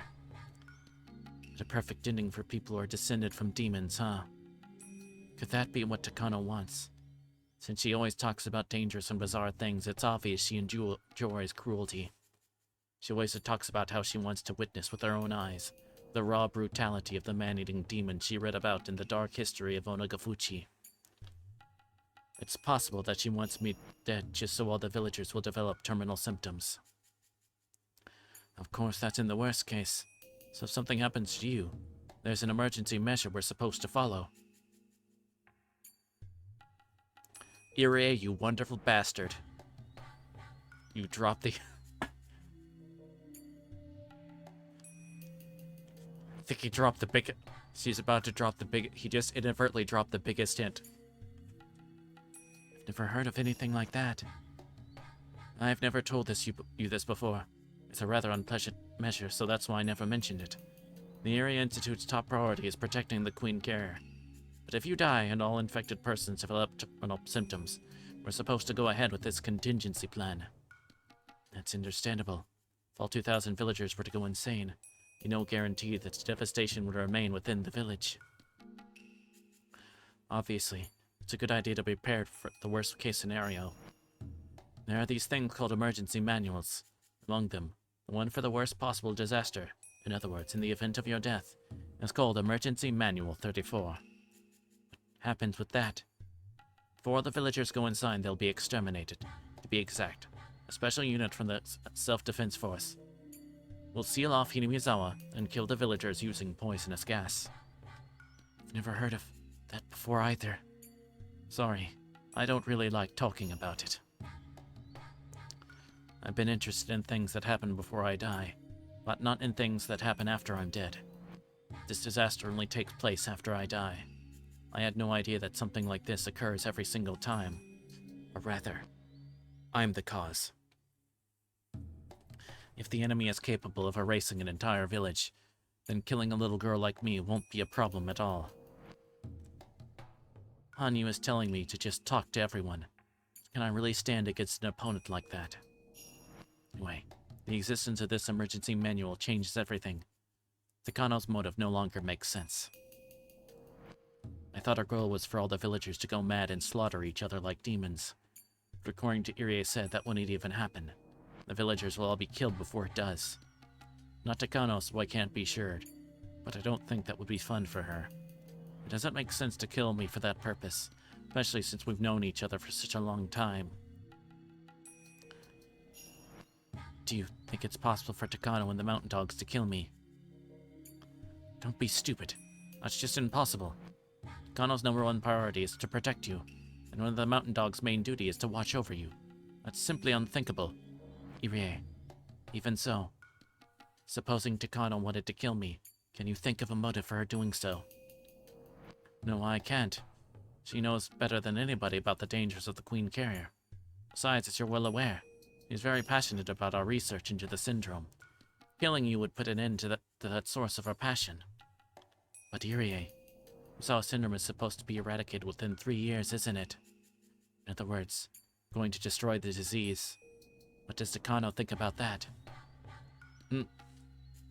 Well, Inamizawa syndrome is the target of treatment for me, but for Takano, it's research material.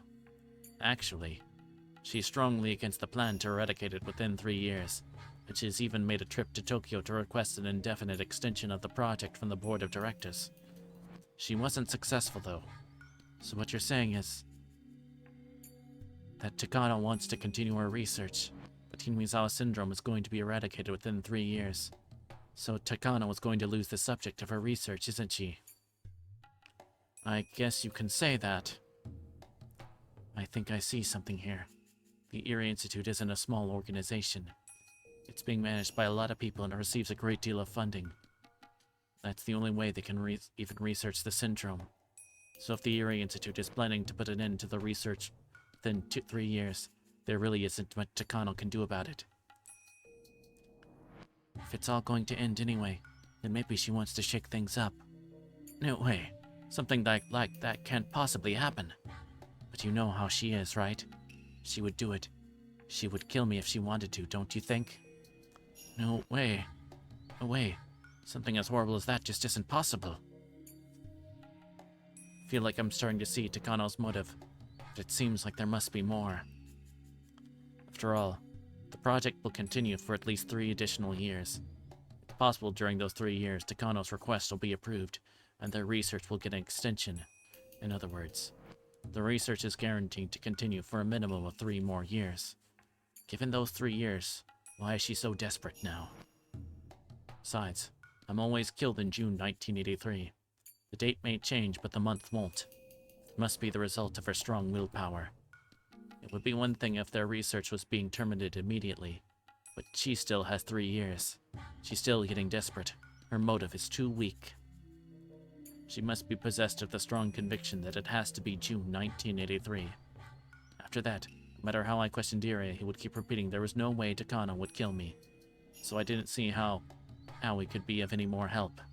However, if I'm able to explain Takano's motive, then I think he will be my ally. But for now, I think this is all I can do with him. Going to talk to Tomitake too.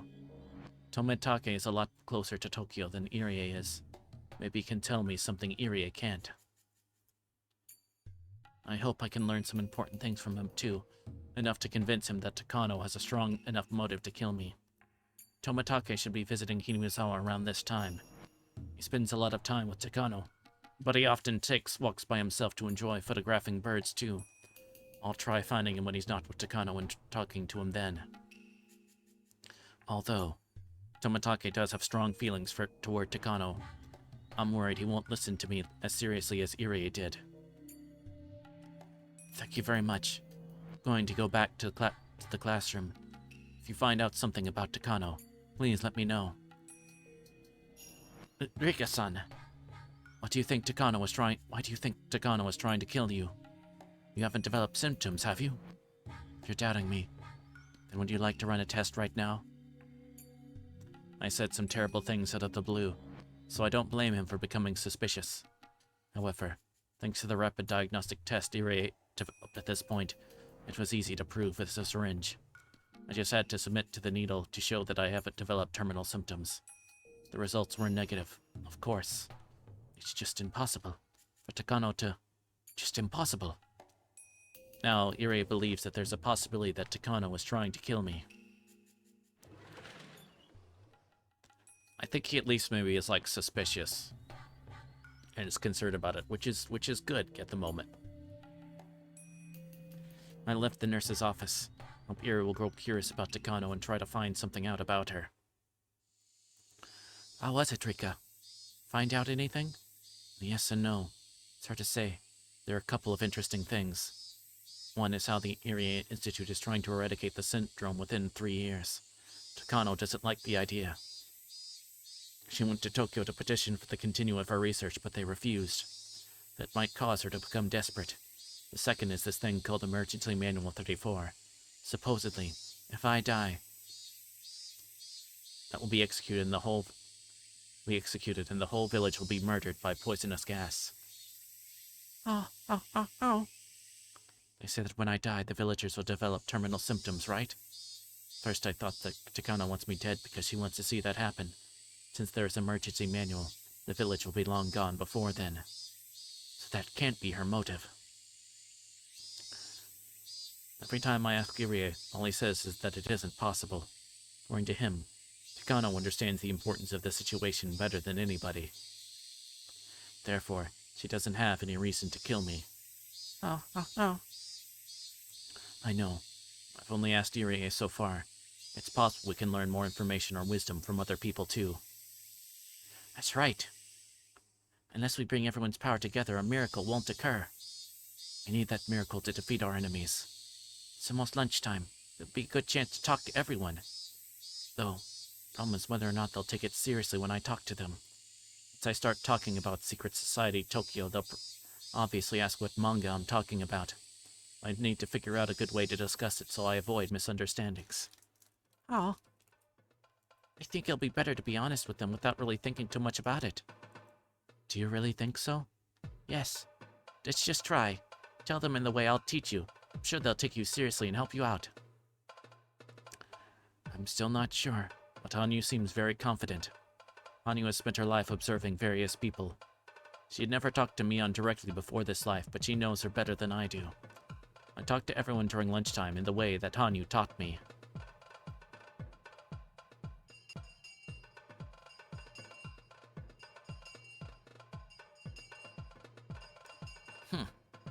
That sure is interesting. And then? It's amazing, Rika-chan. You come up with things like that. I know. You're so talented. Working a little more, you could end up with a really great manga. I don't know what to say. I thought maybe something was bothering me because you haven't been looking good since this morning. Why did you come to me first? See? I told you that you could count on them. How? Count on them, huh? Comes down to how you put it, I guess. So man can create application forms, make rough drafts, ink tone, draw background, typeset, and proofread tech manuscripts to a printer, publish, distribute, and support. He can do it all. Good thing you came to him. You are great, Mion. You can be a cartoonist, an editor, a publisher, and a bookstore owner all at once. Really?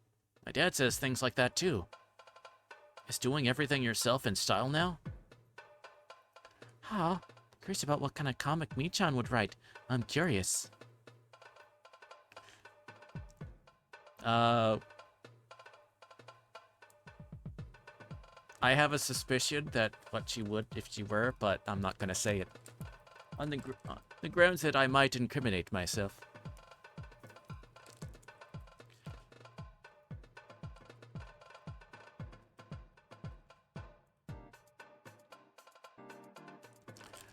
Mion is definitely the type of person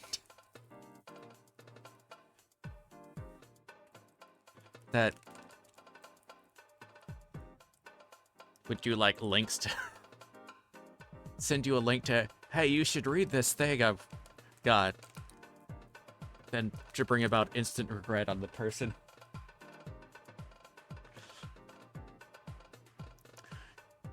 Hold on, you're all getting sidetracked. Let's help Rika out, alright? I told them about all the secrets surrounding Hinamizawa. I told them I wanted to write a comic book, that I need their help to decide on a few things. If I spoke to them about this normally, they might question my sanity, but to see things change this dramatically with just a little preface. Hanyu, you're pretty good.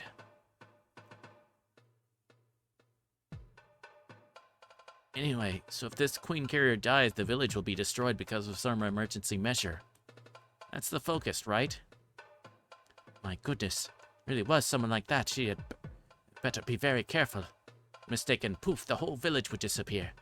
She'd just capture a wrapper and bubble wrap and put her in storage or something.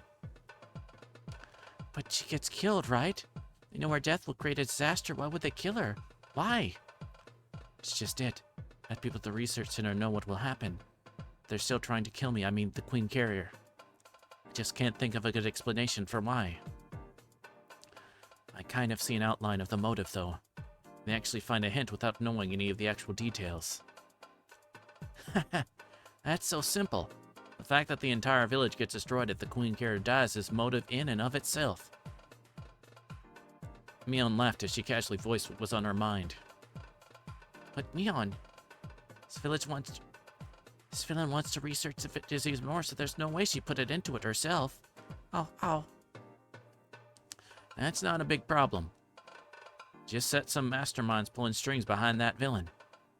That or some villain who's just using that villain. A villain who wants to use Takano. Listen, if the queen dies, the village is plunged into chaos. Covered up, a mass execution operation is carried out. Fundamentally, this is a countermeasure against the worst possible outcome. A trump card that must never be played. Because playing it causes a disaster of its own, even if it settles the previous situation. You're right. In politics, they always talk about who takes responsibility for this and who resigns for that. If in fact a mass execution like this was to take place, someone would have to explain that and take responsibility. Well, it's a secret operation, so I'm sure it won't be made public. There'll be many people questioned within that Tokyo organization, that's for sure. Isn't that a motive for killing the Queen Carrier? Huh? Why? Benefits from such chaos. There are plenty of people. Think about it. The wind always blows in one direction. For some people, it's a headwind, and for others, it's a tailwind. There are always people who gain and people who lose. I see. My brain finds this quite stimulating. In other words, if something like that happens, there'll be some people who have to take responsibility for it, and their enemies will gain from it, whoever they are. That's right. There are always different powers and factions within an organization. especially if it's a huge mastermind organization like this Tokyo. I'm sure many different people there have hidden agendas. In other words, there are plenty of people who want to rule over others. There are plenty of reasons to assassinate the Queen Carrier. Are you saying that even if the bad person doesn't have a reason, there could be people who have reasons to kill the Queen Carrier in Tokyo? There you go, you got it. Also, what about this backstory for the bad person at the secret research center? She wants to keep her research going, but it's already been decided it'll end within 3 years, right? So this research is about to see all her research turned to naught. That means all the fruits of her life's works are about to be ruined, and she's under extreme duress. Not only that, I think her pride must be hurt too. That's true. The value of the research this bad person has spent half of their life on isn't being acknowledged by the people at the top, and they've even told her it'll be shut down within 3 years. That must be tough. It's hard when other people deny what you've worked so hard to accomplish. Rika. Yeah, I know. Amazing. My friends really are the best. This is starting to sound like a real motive for Takano. So what would this bad person do then? Of course, the first thing she'd do would be appeal to her bosses. She'd probably try to explain to Tokyo how important and valuable her research is, and ask them not to shut it down. Well, if Tokyo just said, yes, got it, continue your research, we'll increase your budget too, then it wouldn't be much of a comic. So the bosses at Tokyo are sure to turn her request down hard and thoroughly. They tell her work is a waste of time and that should be scrapped immediately or something like that. He told me Takano had gone to Tokyo to request an extension on her research. He also said that her request was denied. Can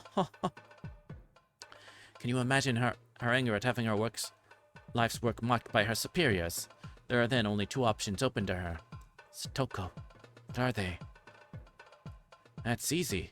She can cry herself to sleep over it, or she can take revenge. Keiichi and Satoko gave each other a high five. Well, lying down and taking it wouldn't be very interesting either. In that case, the villainous researcher who loved her research more than anyone starts growing desperate and believing she should at least end it herself, rather than letting someone else end it for her. All because of her pride. That's where the hidden agenda from Tokyo comes in. No way. The idea that someone will gain when the village is thrown into disaster and another is forced to take responsibility? Exactly. The villainous researcher is depressed after having her life's work rejected, but by riling up her the right way, then cause a tragedy in the village without soiling their own hands. Then they can take their time investigating and demanding responsibility.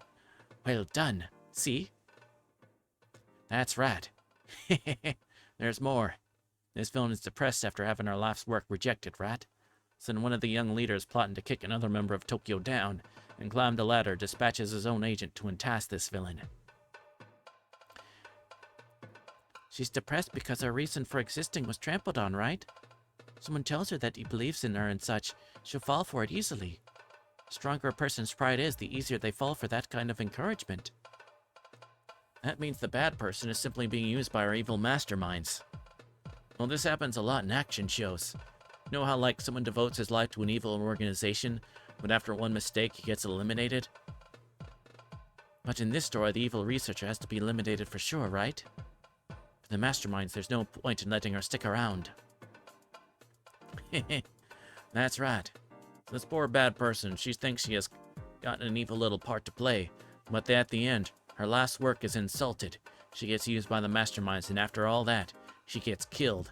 Although she's a bad person, people may sympathize her with what she has to go through.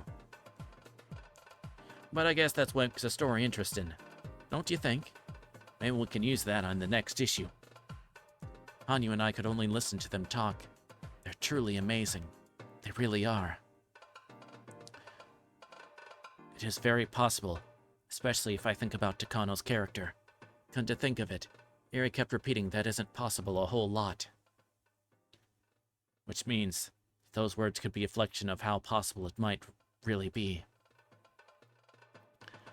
I'm sure my friends can answer that question. I'm going to ask them, so let's ask them. Oh. Why is she so desperate when she still has 3 years left? And that doesn't matter. It really doesn't make a difference if you're getting executed tomorrow or 3 days later, right? It's just a matter of the length of her probation. This bad person doesn't feel she has 3 years left. She feels that she's been sentenced to die within 3 years.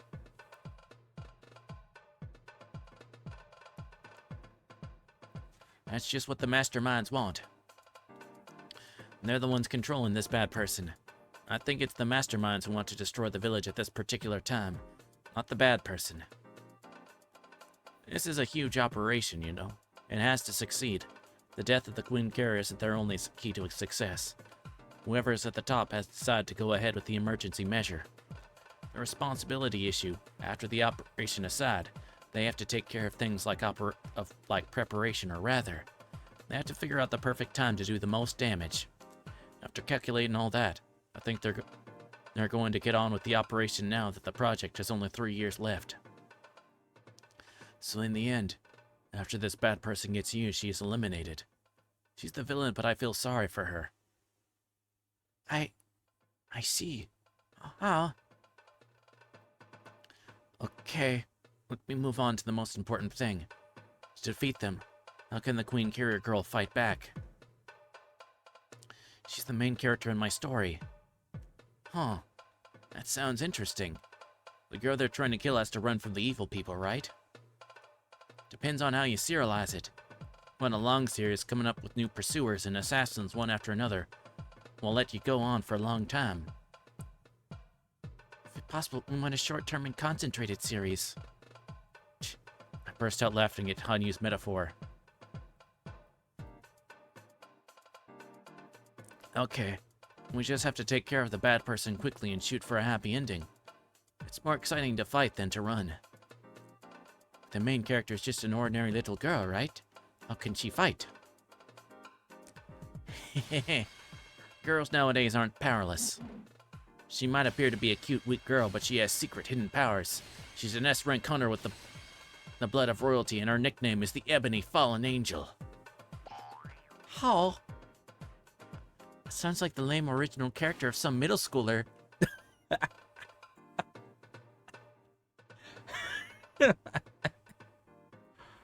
Oh gosh. Oh, F in chat for Mion's OC do not steal character. That just got brutally killed off. By Raida, just one fell swoop. Hey, Mion. Thank you, Locke. Hey, Mion, what's wrong? Do you have a stomachache or something? Cough. Fine. This old man is just not talented enough. Mion, you can do it. Let Moon damn fly.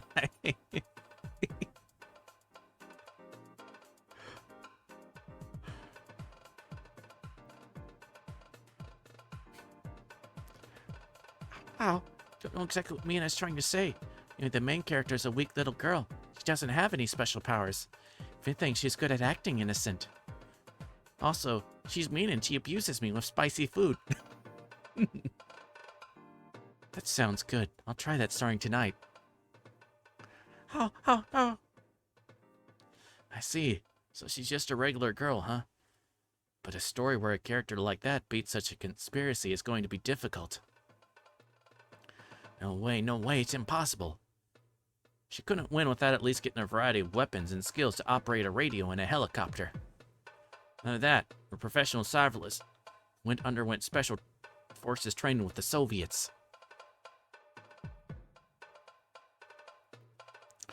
Casually looks at Mion and Satoko.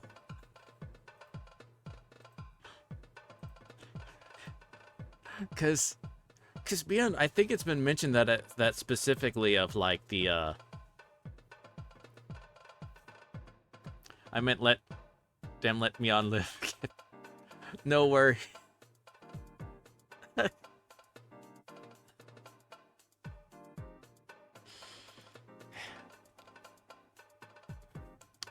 But yeah, I mean, Mion, there is like that whole bit plot point about her like having received like special training or whatever, like in previous things, and then of course there's Satoko, who's basically like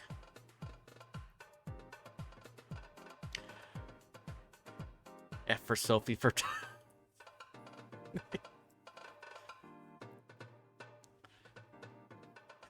There's Satoko's insane trap skills.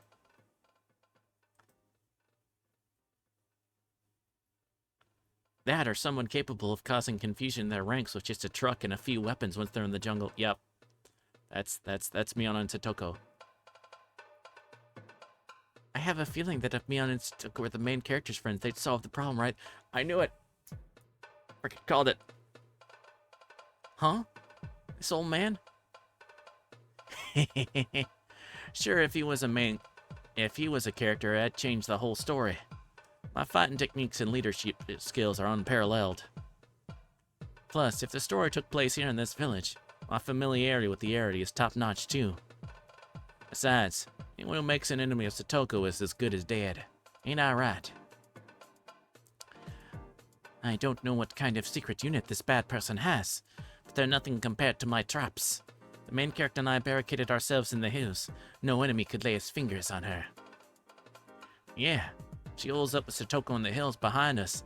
Our assailants will need either a bombardment capable of crossing the whole thing, or a Hanoi-class heavy bomber at least. Even if they led with that before entering the mountain, they will take on severe casualties.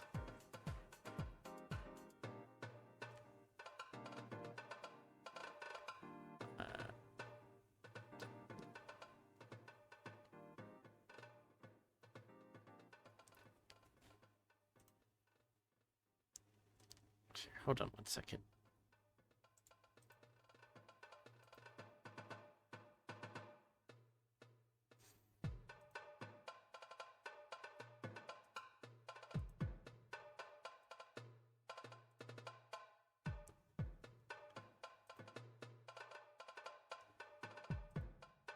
Furthermore, I'd be commanding the operations.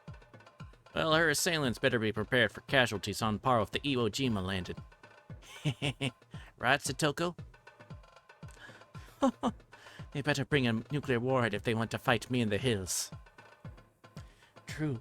Satoko would be amazing in the hills, but sure you can defeat the bad person's helpers? They're professionals, you know. Surprise attacks and traps are effective against anyone. The Vietnam War is a good example. The U.S. Army, the most powerful military in the world, couldn't stand up against the jungle. A multitude of traps set by someone who knows the area well will go a very long way. You think Satoko's traps would work on them too? Of course. Only that, they'd be very effective. The purposes of traps isn't just to ensnare their victims. They also make people extremely afraid. And they're professionals, so they'll be extra careful. Therefore, their commander will become indecisive. He'll have to decide whether to go into the hills or not, which means we gain more time. So they would need at least a bombardment to capture us. But this isn't a war, so they probably won't go that far. I definitely don't think that's possible. Anyway, Mion is a professional when it comes to deciding on tactics. She's saying that Satoko's traps will be more than effective even against the mountain dogs. It's very reassuring. The flip side of traps is that they can only be used to defend. It takes a long time to set them up. Also, traps don't discriminate. Satoko's hills meet all the requirements, though.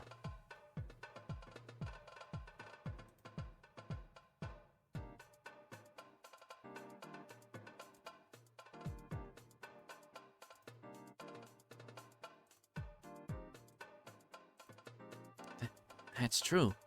If it goes into the hills, Satoko-chan's traps are already everywhere. Main character can barricade himself in by just going there. If I'm going to be there, it won't just be a simple barricade. I'm going to use it as diversion, to draw away the enemy's main force and then launch a surprise attack.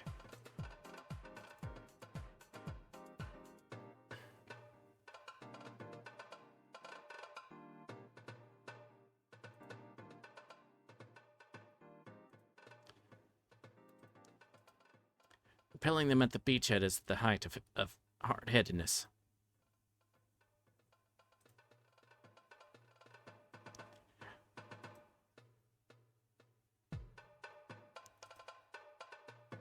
Sorry, give me one moment.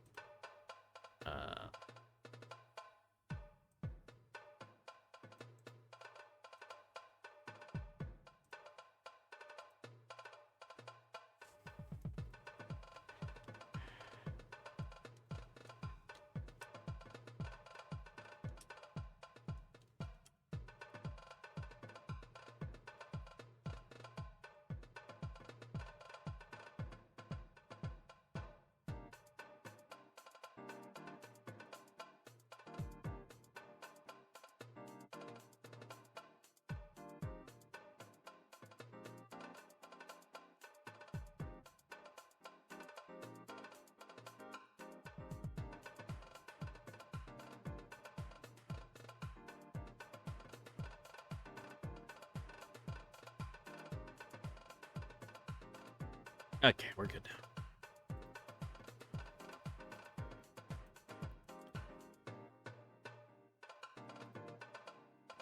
Wait, where did I put the...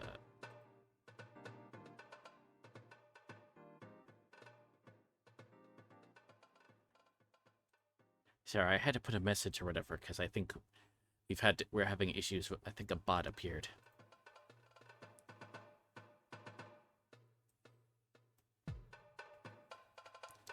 So, there's a message in Discord about it, so just as a preemptive measure, but we're good now, I believe.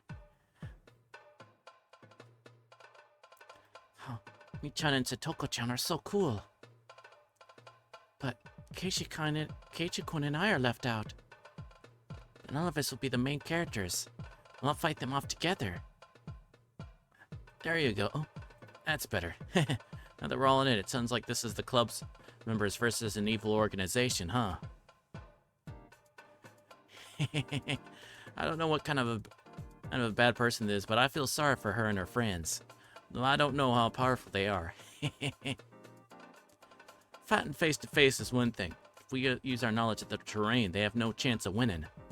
If they want to defeat us here in Inumizawa, they'll need to bring an overlord-class army to bear. Though we'll fight off even that. Mion laughed and everyone nodded along. Amazing. I'm starting to think that if we try our best, we can defeat even the mountain dogs. If we fight directly, we'll be taken down immediately, even if we use a surprise attack. But if we set traps and if we have enough of them, who knows?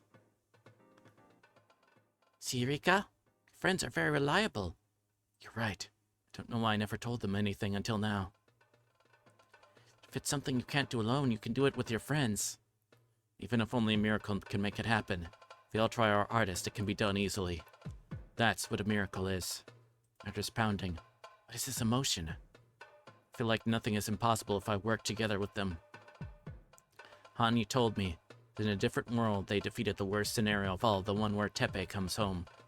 I don't remember, but something tells me deep inside the exact same kind of miracle is about to happen in this world too.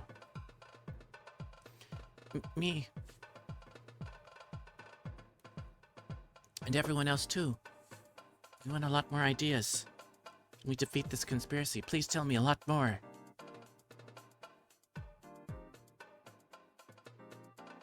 Of course, at the moment, I believe they still think this is a plot for a monk. But they're still good. We're doing good. I'm excited. I'm pumped.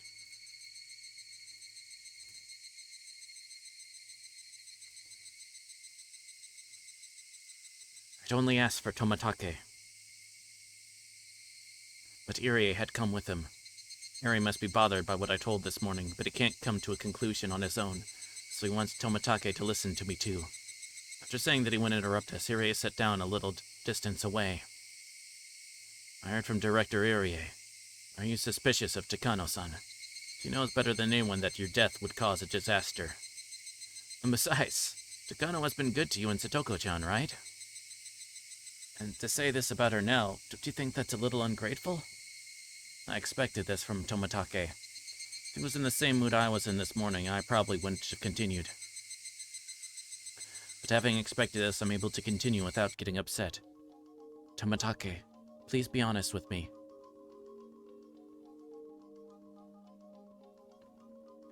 I want you to really think about it too. Of course, Takano wouldn't kill me under normal circumstances, but can you absolutely guarantee that she would never do so? What do you mean? Takano has devoted her life to the research of the syndrome. Is that true? You gotta be off? Okay. You have a great night too. Yeah, of course the VOD of this will be up, but I'll be uploading this to YouTube, of course, as usual, after this. Because I actually remembered to hit the record button. So it should be up by tomorrow if you prefer YouTube. But you have a great night. Thank you very much for coming by. Always, always appreciated. Yeah, just between you and me, she's the most important person at this institution. Rector Irai's position is just a formality, and Takano is the one who's really leading the research.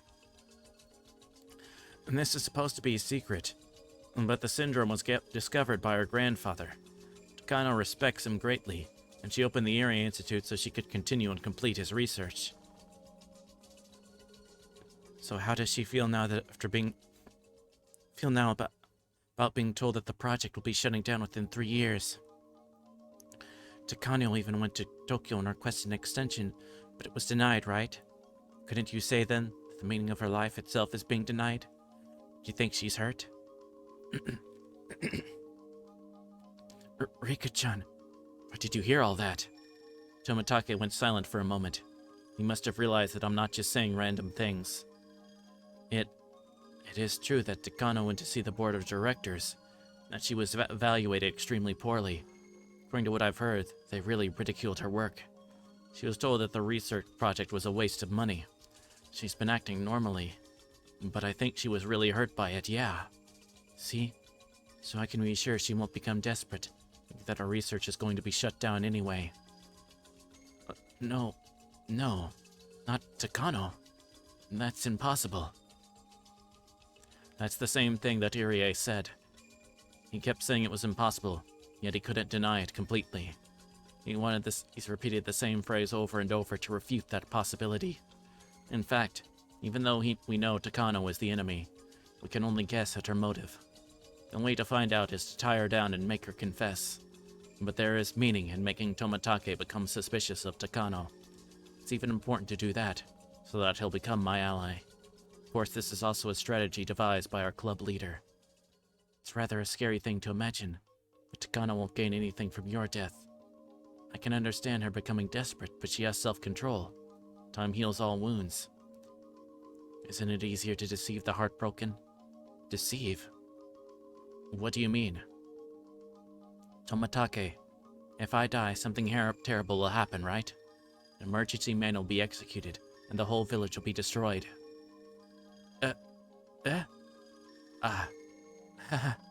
Is that right? I had no idea. Tomatake isn't good at covering his lies. It shows he's bad at hiding things since he's innately honest, which makes him a nice person. Irie told me already. I don't want to waste time, so let's be open about this, okay? The emergency manual is the last resort, so if it's actually executed, it'll be a disaster, right? Tomitake seemed to be wondering if she could confirm the existence of the emergency manual, but the fact that Irie had already told me about it, combined with we being the Queen Carrier, prompted him to confirm it, albeit hesitantly. Yeah, it'll be a disaster. It's not easy to erase an entire village. We'll have to cross several dangerous bridges, and it's not humane even if it becomes necessary. It truly will be a disaster. I'll be straight with you. Someone will benefit from the situation. No way. There can't be. There won't be any gains. It'll develop into a hunt for blame. And in the worst case, the government might expand past Tokyo and into the government. In which case, there's someone who'll benefit from that commotion, isn't there? The emergency manual is executed. There'll be someone forced to sign off on it, and afterward they'll start an investigation into the people who allowed the situation to get to that point. To be specific, those in charge of organizing the Irie Institute. Those manipulators be forced to take the blame and be driven out of Tokyo? I'm not sure. There's a limited number of posts. People are constantly vying for them. So it'd be that strange if there was someone hoping to steal a seat by lighting a fuse on this dangerous bomb we call the emergency manual. They could remain hidden in a safe place, but smugly fill the empty seat after everything's blown up. All this is what Mion suggested. She didn't know a thing about Tokyo, and she struck its core so hard even Tomatake was shaken. Mion is the greatest commander and strategist our club could ever have. Tomatake folded his arms. He's starting to lose his cool. I think he realized that what I'm saying isn't mere nonsense. It's true that a big shot in Tokyo just passed away. He left a power vacuum, and there's a political struggle going on over it. Even the Area Institute's client, the Alphabet Project, had its board of directors purged and reformed. So there's been talking of immediately shutting down the research in order to make an example of the Erie Institute, since it was supported by the old faction. So if I die and the emergency manual is executed, the Erie Institute and the board of directors behind it, as well as the faction that supports them, will be held responsible. Normally, the Hinamizawa Syndrome and other dangerous bombs associated with it are safe because only Tokyo knows about them. When there's an enemy within Tokyo itself, Hinamizawa becomes a bomb that's all too easy to detonate. Is that something you made up, Rika-chan? Is it a fabrication, or is it the truth? I don't know. But if I think about what's going on in Tokyo, I guess it is possible for some people to think things like that. Tomatake, you're a good person. You're a very good person who believes in his close friend. So I know if I say these things to that Tomatake, you'll never accept them. But I have to bring this up with First Lieutenant Tomatake, auditor for the Erie Institute. You aren't saying... Are you saying... it's Takano? Yes. Her request was denied, as for her own life. Not only that, she was denounced by the board of directors, so she's very hurt. You should know that, since you're always with her, Tomatake. Is there any chance that someone seeking to use that heartbroken Takano approached her and instigated her into action? People who are hurt often open their hearts to whoever claims to understand them. Someone like that might have approached Takano to start something that will lead to chaos in Tokyo. Tomatake insisted that Takano would never do that. He repeated it a few more times, but then he fell silent again. Tomatake is an adult. He must have experienced some heartbreaking events himself. That's why I can understand that Takano was very hurt. It's possible that someone is using her.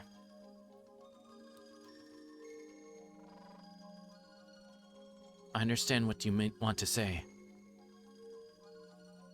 I should clear some issues first before I can truly trust Takano-san, huh? Tomatake. I'll get in touch with both Okanogi from the Mountain Dogs and the Tokyo office to see if there has been some suspicious reports regarding Takano lately. Mountain Dog's specialty is counterintelligence, after all. No, the Mountain Dogs are on Takano's side. What?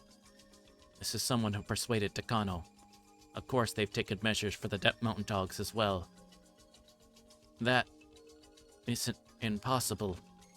Mountain Dogs are a special counterintelligence unit. Even if there was a collaborator within your institute, it would be very difficult so long as they were attending to their duties. But if the Mountain Dogs themselves were...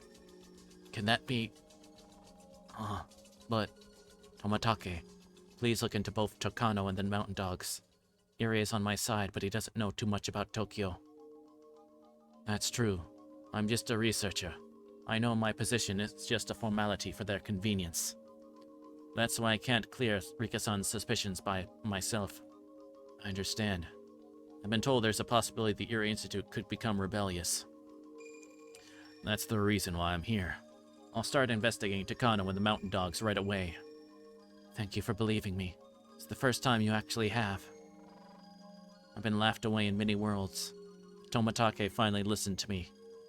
He'll be a very strong ally in the fight against Takano. Also, I'm grateful for friends who prepared me to talk to him. I got information in the current situation from Irie. I had my friends analyze it, and because of that, managed to get Tomatake to listen. Just as Hanyu said, I couldn't have done anything if I'd kept thinking about it all alone. But after talking to my friend, things are already changing. Actually, going into hiding starting today. Mion's house has a secret basement that's perfect for that. I hadn't talked to Mion about it yet, but I think she'll understand my request now. So if you find anything, please get in touch with her. Starting today, please act like I've gone missing. Understood. I think that's safest too. I'll act like I usually do, so people don't grow suspicious. I'll be careful, of course. Dr. Irie, please act normal as well, but always be on your guard. I understand. I'll be very cautious. Tomatake, please be careful yourself. I have a feeling you might be assassinated within a few days. This is the part that he's never taken seriously. Please, hear what I'm saying. Okay, I'll be extra careful.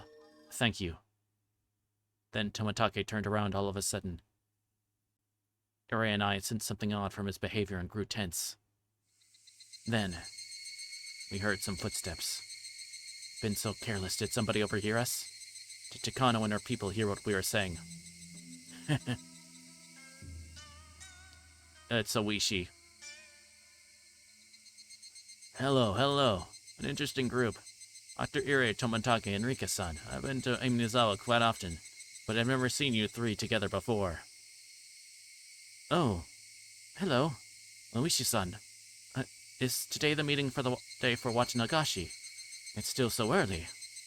Tried to change the subject, but obviously Oishi had heard everything. Tomatake from Tokyo is okay, but it's too early for Oishi from the police department. Get involved. Please let Akasaka be with him. Things are already complicated. Why does he have to show up? Wait, this isn't good.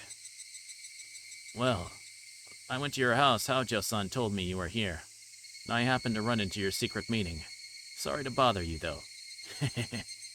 The air froze, leaving only silence. The way Oishi is speaking makes it obvious that he's trying to sniff things out. I bet only are part of our conversation, so we can't grasp exactly what we're talking about. That's why he's trying to make us confess the whole thing. Now, don't look at me like that. I'm getting embarrassed. Well, I brought someone with me to... Oh, thank God. Someone Rika-san would love to see again. Wonder if you remember Rika-san. Because if you don't, he might even start crying. What? Who? I can only think of one person. But did he ever come here in June 1983? But who else would come visit me? Come on in. Oishi encourages a virile young man to enter. He looked a lot more mature the last time I saw him. Akasaka. Thank you for remembering me, Rika-chan. You won't tell me to go back to Tokyo this time, will you? Akasaka. Akasaka! Remember how you helped me. Maybe I forgot at some point. But if I forget about it completely, I would regret it. So I recalled it. You told me to call Yuki, and because of that, she avoided getting in an accident. You saved her life, and I'm here now out of gratitude. I feel like I've forgotten about it for a very long time, but now I finally remember. Sorry to make you wait for so long. That's right. You made me wait forever. And now you show up in this final world. Waited until the very last minute. How dare you? Akasaka. Your ally no matter what. I'll believe everything you tell me, and I will defeat whoever is trying to kill you. Akasaka remembered some strange things as he talked to me. Remember the sad world where he lost his wife working on the kidnapping case in Hinamizawa. He forgot about me because of the despair and only remembered her afterwards. Regretted not being able to do anything for me. The memory from a different world brought Akasaka here. Akasaka calls himself my ally. It means a lot since I never thought I'd have any allies at all. I could only bury my face in Akasaka's chest and cry. Oh. Thank you very much for the follow, Mimi Games 22. Thank you so much. I hope you are well, and sit back, relax, and enjoy the rest of the stream. So we're playing Higurashi. Yes. It's a visual novel. Wait, but we are in the last volume, so if you decide that maybe you want to play it yourself and you don't want to head out, I totally understand. I'll be streaming tomorrow or whatever, so if you want to stop. But that's just if you're, if you haven't watched it and maybe don't want any spoilers. But once again, thank you so much for the follow. I really appreciate it.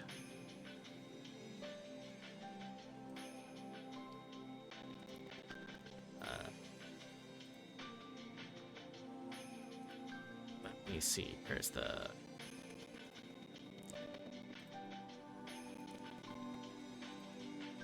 Okay, there. I forgot which window I was thinking to use. I do that a lot.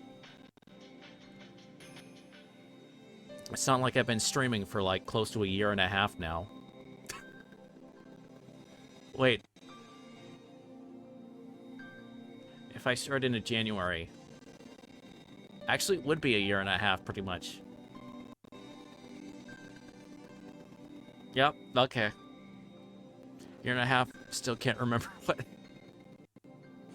I am truly a professional. I could only bury my face in Akasaka's chest and cry.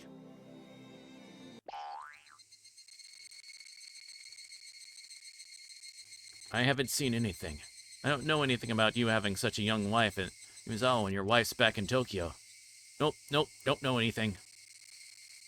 Oishi-san. No, this isn't what you think. Kasaka. Complained that I couldn't defeat Takano alone. Hanyu admonished me. She told me that if we put our strength together and all believed in the same thing, we could make a miracle happen. I didn't believe her. But after I talked to Irie, my friends, and Tomatake, things were getting better and better. And now Akasaka is here too. Was Akasaka supposed to be coming back? Or is this a miracle? Miracles do occur. This man never helped me even once before, yet he might be my most dependable ally. Now he's back, and he's even telling me he's my ally no matter what. See? It happens. Miracles really do occur. You're right. We can make them happen. If we keep putting our strength together, to think even more miracles will happen? Then, to think we can make a miracle happen and defeat the curse of 1983? Yes, because we can smash through June of 1983 only by putting everyone's strength together. Hanyu, who used to be just a bystander, is now persuading me. She's admonished me for pretending to fight while I, too, was actually just a sulky bystander. You okay, Rika-chan? Sorry about that. You brought back so many memories that I lost my cool. Me, my tears and try to hide my embarrassment. The Higurashi continued to cry. The Higurashi had been trying to remind me of something very important. I felt like they had taught me something very important, and my eyes grew teary again. I'm surprised. Didn't know you had such a wonderful boyfriend. Let me introduce myself. I'm Mamoru Akasaka. I work in Case Records Room 7 of the Tokyo Metropolitan Police Department's Public Security Bureau. Aren't the case records in Tokyo's Public Security Bureau a secret department on par with the CIRO? I believe it's a tough secret investigation unit, but some have criticized as being secret police. No department would be foolish enough to slap secret onto the name for the secret division. Real secret divisions have boring names meant to fool the average person. That's true for Akasaka's department, too. It's called a reference room, but they don't manage documents. You seem to know quite a lot about us. I didn't think there'd be someone who knows the true identity of the Public Safety Department. Judging from the conversation we're having, I take it you have your own reasons for that. Well, I'm into stuff like that. I just happen to know, that's all. Tomatake, why don't you reveal your identity, huh? I, for one, always figured you weren't just some traveling photographer. No, that is the truth. I just like taking pictures. That's all. What a waste of time this conversation is. This is the final world, after all. Tomatake is the one who is connecting us in Tokyo. But he's my ally just the same. Rika-chan! Tomatake and Irie are yelling simultaneously. To them, it's an extremely important secret. If someone were to find out, they'd get eliminated by the mountain dogs. But it's okay now. There's no point of continuing to have suspicions and doubts. I've had enough of that. It's already obvious Tomatake isn't telling the truth, but he's still trying to deny what I just said. You're Director Irie, right? Thank you for taking care of me when I was injured 5 years ago. You really did a great job treating my wounds. Yeah, I remember. No, don't mention it, I only did my job. The Irie Clinic is also known as the Irie Institute, right? Well, I mean... I'm now Dr. Irie, it's no use. I already heard it all earlier. You were saying that the Area Institute's client is the Alphabet Project, right? I don't need to hear from you, I already know everything. Up until just recently, Room 7 was investigating the men behind it, and their means for funneling vast sums of money. The Alphabet Project was one of their tunnels. Akasaka is holding the top-secret document he got his hands on a few days ago. This document records how certain people were given public funds from ministries and government offices for assisting with various projects. These masterminds claim that they were attempting to revitalize Japan by using secret money and secret methods, but that was a lie even amongst themselves. The masterminds of those projects were making an enormous profit off of them.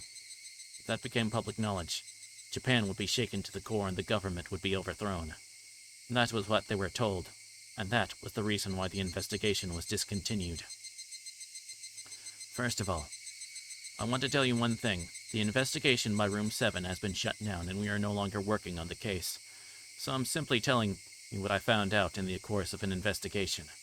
I'm on vacation here in Hinamizawa right now. I just want you to know that. Tomakake is still trying to hide his identity, but Irie isn't. He must have made up his mind since Akasaka already knows about the Alphabet Project. We already know that they've been using tunnels to move vast sums of money to a research institute in Shishibone known as the Irie Institute. Also, the Irie Institute has a different name here in parenthesis, the Irie Clinic. It all lists so that the head of the Irie Institute is a lieutenant colonel from the SDF, Kyosuke Irie. A lieutenant colonel? Mr. Irie, you're in the SDF? No, I'm not. Tomatake, let me tell them. Putting our clients aside, we aren't doing anything shady. Let's not hide anything. It'll only make Oishi-san more suspicious. Rie is right. Oishi will help us. I feel like even Oishi could be our ally. That would be incredible. Tomatake finally gave in and admitted everything. In his place, I explained to them the existence of Hinamizawa Syndrome, the Irie clinic that was established to research it. What's special about myself? Finally, about the invisible conspiracy that revolves around it all. Oishi was very surprised to hear about all this, but Akasaka told him to calm down so he'd listen quietly. Since Akasaka belongs to a special unit, he wasn't too surprised. He kept nodding, saying that's all very possible. So this is working out great for me. Just as you say, Rika-chan, there's a good chance there's some people who are planning something like that. Oishi-san. What they're saying is well within the realm of the possible. This feels like the plot of a novel. But if it's true... Compared to Akasaka with a flexible mind, Oishi is having a hard time understanding such unrealistic stories. He'll need at least 3 cigarettes before he can digest what he just heard. I think Takano was suspicious, but there's no proof. I was asking Tomatake to investigate so that I can confirm my suspicions. Oishi-san, can you arrest and detain Takano on a separate charge? I may lose my retirement for money with that, but it could be done, I guess. There are some counterintelligence members from the Mountain Dogs at the police station. Even if you try, Oishi-san, there'll be pressure from within the department. I'll conduct an investigation on Takano, so if possible, can you leave it to me? I don't want anyone to get suspicious. You're right. Takano's investigation can only be done by Tomatake's institution. The police shouldn't bother him. Besides, I have a feeling that this thing is a lot bigger than we think. Oishi-san, I don't mean to sound rude, but you should stay out of this. Akasaka, what do you mean by that? Just like you told me earlier, you're retiring this year, right? You've worked hard for many years. You're about to collect your pension. Money is important. You'll need it to pay off your house, and you need money for life after retirement. But this hill is too dangerous to climb. My instincts are telling me that at the end of this case will be classified as if it didn't take place at all. In other words, unless I'm prepared to lose everything, I better pull myself out of this, right? That's what you're telling me, isn't it? Yes, I know I'm not in a position to tell you that, but I've been involved in cases that are much different from regular police work. So what I'm saying now comes from experience. Oishi was no fool. He was also an adult and smart in a real sense. If he only listened to his pride, he would yell at Akasaka for insulting him. But what Akasaka is saying is true. Oishi's pension is a big deal for him. People live far beyond their retirement. They still have 10 or 20 years left after that. Their pension is the basis for that second life. A pension isn't ordinary money. It's very, very valuable. People receive their pension for working hard on rainy days and windy days, and even during the moments when their bosses give them a hard time. Even Oishi has mumbled on occasion that he's going to quit and look for a new job, yet he endured and quietly did the unreasonable work asked of him. He's endured far more work than his salary merited. He's worked like that for a very long time, and now he's finally about to retire. He's finally about to collect his long-awaited pension. It's not about the amount of money itself. It's about having a value placed on what you've done with your life. So if one were to cause a scandal, the punishment for that would be placed on his pension. One such deplorable event can erase Oishi's entire life as a policeman. That's not something that can be treated lightly. Akasaka is still young. Even if he loses his job, he'll be able to find a new one. But Oishi is too old. The repayment of his mortgage was planned around his pension. Oishi is a grown-up's grown-up, and that's why he can't do anything reckless. Akasaka knows that, and that's why he said that Oishi should back down. Oishi understands it too. So Akasaka had asked him that tough question in order to find out how strong Oishi's commitment was. I've been awfully slow paying back my loan, all because I wanted to hold on to some spending money. Even though I would have saved on interest if I just paid a bit more earlier on. But I just wanted to gamble and drink. If I'd lived my life so I didn't have to depend on my pension in my old age, I could jump right onto this case. Oishi's fists were trembling. That's how he sheds his tears. But I'm an officer until the moment I retire. No, even that doesn't matter. I promised in front of his grave. I promised that old man that I'd find out who killed him. I promised to stay a police officer until I arrest his murderer. In other words, me being a police officer isn't the issue here. What matters is that I keep my officer's spirit until I find that murderer, even if I'm fired. But am I afraid to be fired? Afraid to lose my pension? Yes, I am. To ruin my plans for my future. I need a lot of money for him. My dream is to live a leisurely life in Hokkaido, work on a vegetable garden, have fun in Susukino, and take up ballroom dancing lessons. But why am I afraid? Is my officer's spirit so weak as all that? I've dreamt of uncovering the truth behind the series of mysterious deaths in Hinamizawa. The door to that truth I've sought for long is right here in front of me. Damn it. Can I just throw away my badge? Can I stop caring about what the police think? Damn it. Nobody could say anything in response to Oishi. He's at a crossroads. The crossroads of a person who has worked so hard and so humbly for so long. How could the young people who know nothing about what he's had to go through say anything at all? You are a friend of the departed construction site manager, right? Yeah. He's a friend, a brother, and a father to me. Although it's only a formality, I am the director of the Area Institute. If the conspiracy that surrounds Rika-chan is exposed, I'll be the one who takes the blame. Isn't that right, Tomatake? His position exists for exactly that purpose. The Institute as a whole, Area is there simply to cover for Takano's research. Tomatake, of course, knows about that, and even Irie has started to realize it. If Irie hadn't done anything wrong, he would have to take the blame, as the person in charge of the Institute. That was how every organization purged itself, by forcing someone to take the blame and reshuffling members. That's why leaders get more money. When it's all over, I'll tell you everything. About the series of mysterious deaths. I actually have an obligation to remain silent for the rest of my life.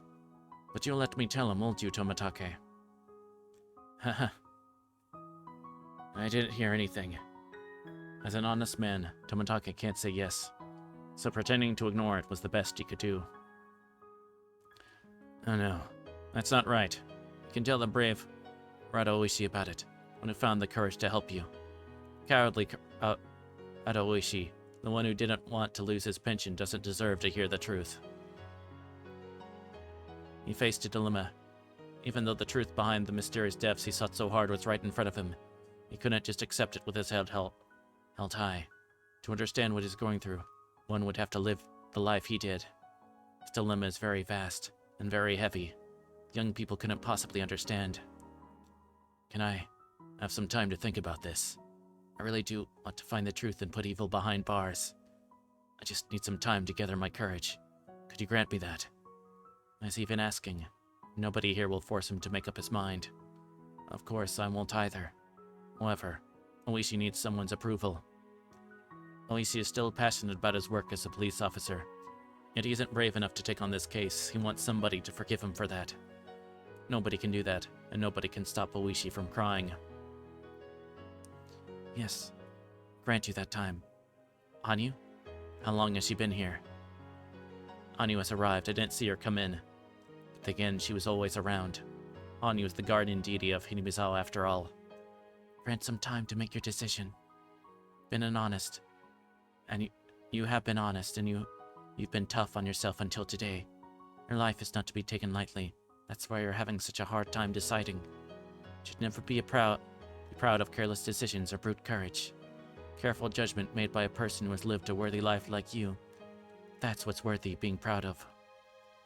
She might sound arrogant to us, but that was exactly what Oishi needed to hear. Right.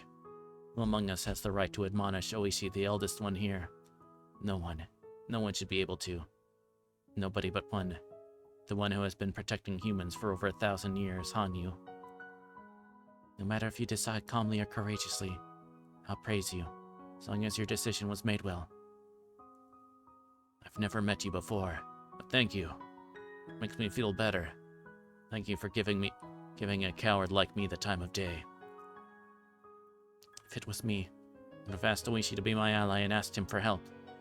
But that wouldn't have reached his heart. Wanting help is my selfish request. I don't know anything about the life he lived, and that's why my words wouldn't reach him. But Hanyu's words did. Hanyu has never told me this, but I can tell she's been watching Oishi since the day he was born. She's been watching all that he went through. That's why she can say that. And why what she said could reach him. Only Hanyu could do that. There's only one thing. Please tell me one thing. Sure, ask me anything. I've long suspected that the Sonozaki family was pulling the strings in the old man's murder case. Am I right to think that? No, you're not. You're wrong. We can explain everything about the series of mysterious deaths in Hinamizawa. I see. Oishi pretended to scratch his head. For so long he pursued the case with that belief. Someone deeply involved was telling him he missed the mark. He must be feeling at least some frustration. What Iria said wouldn't be enough, so I have to continue. Oishi and the curses of Oishiro were done in secret by the villagers. Sonozaki family, the 3 families, and the other villagers. None of them are involved. There were only misunderstandings, misinterpretations, coincidences, tragedies, and comedies. The real identity of the curse of Oishiro was simply a series of misinterpretations. It only looks like the villagers are acting in secret. So, all the information I've gathered so far about the Sonozaki family is worthless? The heads of the Sonozaki family have a secret precept. Must always act as if they command even natural disasters. The Sonozaki family knows nothing. Moreover, they're even afraid of the incidents that occur every year. But in order to maintain their dignity, they act as though they're the ones behind everything. Oh my goodness. I see. It all makes sense now. That's true.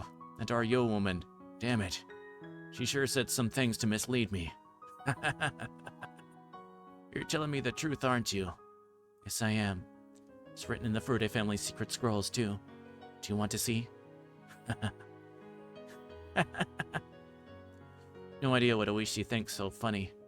Nobody here can tell what's going through Oishi's mind. Except the girl who has watched over human beings for over 1,000 years.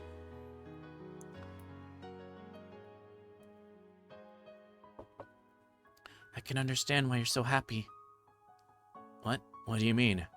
Thought of you don't have to hate anyone anymore is a very, very welcome concept. Oh no. Sonozaki family still is a vile organization with its claws all over Shishibone City. That doesn't change. I've been stabbed by one of them before, you know. They may not be responsible for the mysterious deaths, but they are still my enemies. That's all still true, but I just feel happy. None of us can tell if what Hanyu is saying is right. We should believe the Sonozaki family was behind it all. Now that he's learned that they're not, I'm sure he feels like everything he stands for has been made meaningless. But if Anyu says that's not the case, to hate someone must be such a painful thing. I can explain Oishi's laughter. All I can do is speculate.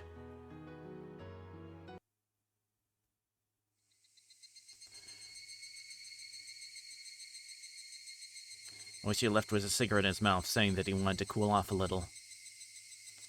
We won't get anywhere until we know if Takano is guilty or not.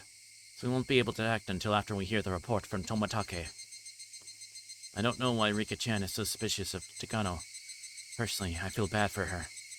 What she said makes sense too. Rika-chan is an important person, and we can't let anyone suspicious get near her. Tomatake's making it sound like he's going to prove Takano's innocence. I guess I can't blame him since he's in love with her. To be honest, I'm also hoping that Takano isn't guilty. Takano understands me and she was one of my allies. I had a friendship with her. I've trusted her for over 100 years. But Anyu says that Takano is guilty. If something pops out when we poke her, the question is how well Tomatake can catch it. To get people to help me, I have to find proof of Takano's guilt. So I just have to trust Tomatake for now. Tomatake, please be very careful. If she's guilty, then you'll be in danger too. I understand. I'll move to a new hotel without letting the Institute know.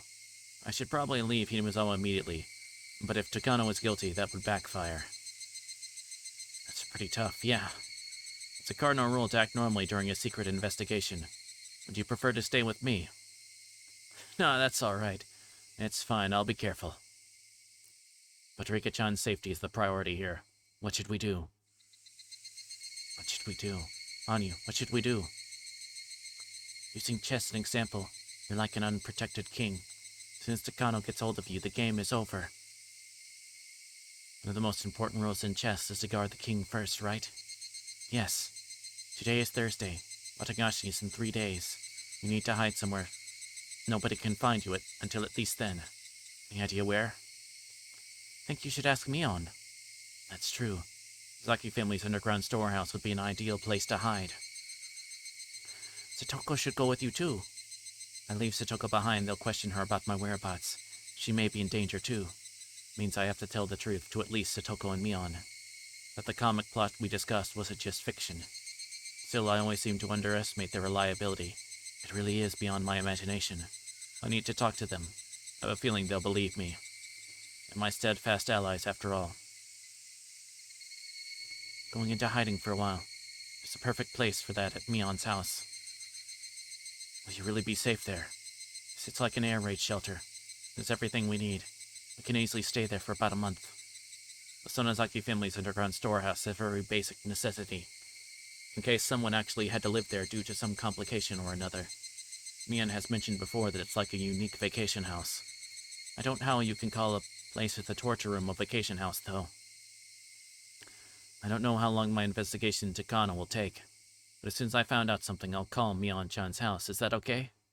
Works fine. To tell you the truth, the mountain dogs have a bug on Rika-chan's home phone for security reasons, so that works better either way. Meep. Somebody has been listening to all my personal conversations? No, it's set up so they can tune in, but that doesn't mean they're listening to every normal conversation. And they only do it when they have a security drill. That happens a few times a year. I bet my phone at the clinic is being wiretapped too, huh? Well, yeah. That's because of the purpose of the facility, though. Please understand. Excuse me. How do they actually do that? Rika-chan's landline branches off. Do you remember the little shack behind the shrine? The line leads into there, which is where they wiretap it. Usually there's no one there, but once the mountain dogs receive orders to guard her, there'll be 2 agents recording conversations in there all the time. Of course, they don't usually record anything. Is there a security drill scheduled in the near future? There might be orders to guard her. Security drills take place in January, April, July, and October. There's no drill this month. Orders to guard her are given only when they anticipate an emergency, but they haven't been given even once since the Institute was established. Who gives those orders? The director does, which is me. But Takano is a surrogate director, so she can send out orders too. Takano really is the person who wants to kill Rika-chan, and she'll use the mountain dog to spy on her. That's very possible. In other words, people start to go in and out of that shack, it means Takano has made her move. So we could take that as proof that tensions are building around Rika-chan, right? I don't know if that would prove that Takano is behind it, but we can take it as a sign that danger is approaching. Indeed. Regardless of whether Takano is guilty or not, that's what it means. As long as we keep our eyes on the shack, Rika-chan will stay safe and secure. That's a great idea. There's one problem, Rika. There are no lights on in the house at night. It'll be obvious to everyone that nobody's home. Takano doesn't even have to wiretap your house.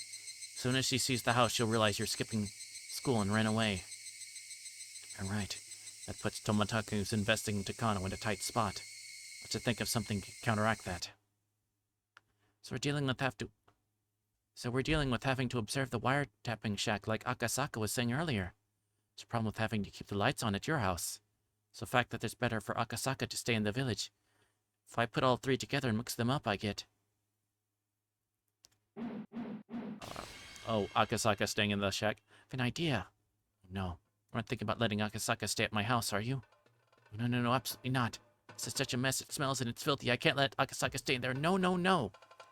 Ow, Akasaka's staying over. Ow. I said no. Why are you making such a fuss, Rika-chan? Meep. Lost my cool there for a moment. Nipa. Jeez, just because Anya's insisting, okay? Ow. It's true that if Rika-chan's house ends up empty, there won't be any lights on at night. Leaving them on would be even more suspicious. Kasaka. Meep. What do you think of staying in my house while I'm gone? I see. That's a great idea. As long as it's okay with you, Rika-chan, let's do that. Saka seems to think it's a pretty good idea. Am I selfish wanting him to get a little embarrassed about staying at my house? I should be ashamed of myself. Everything is set. Tomotaki is going to get in touch with his colleagues in Tokyo and start an investigation on Takano. That's all. That's all we can do from our end. Irie is going to lead his normal life.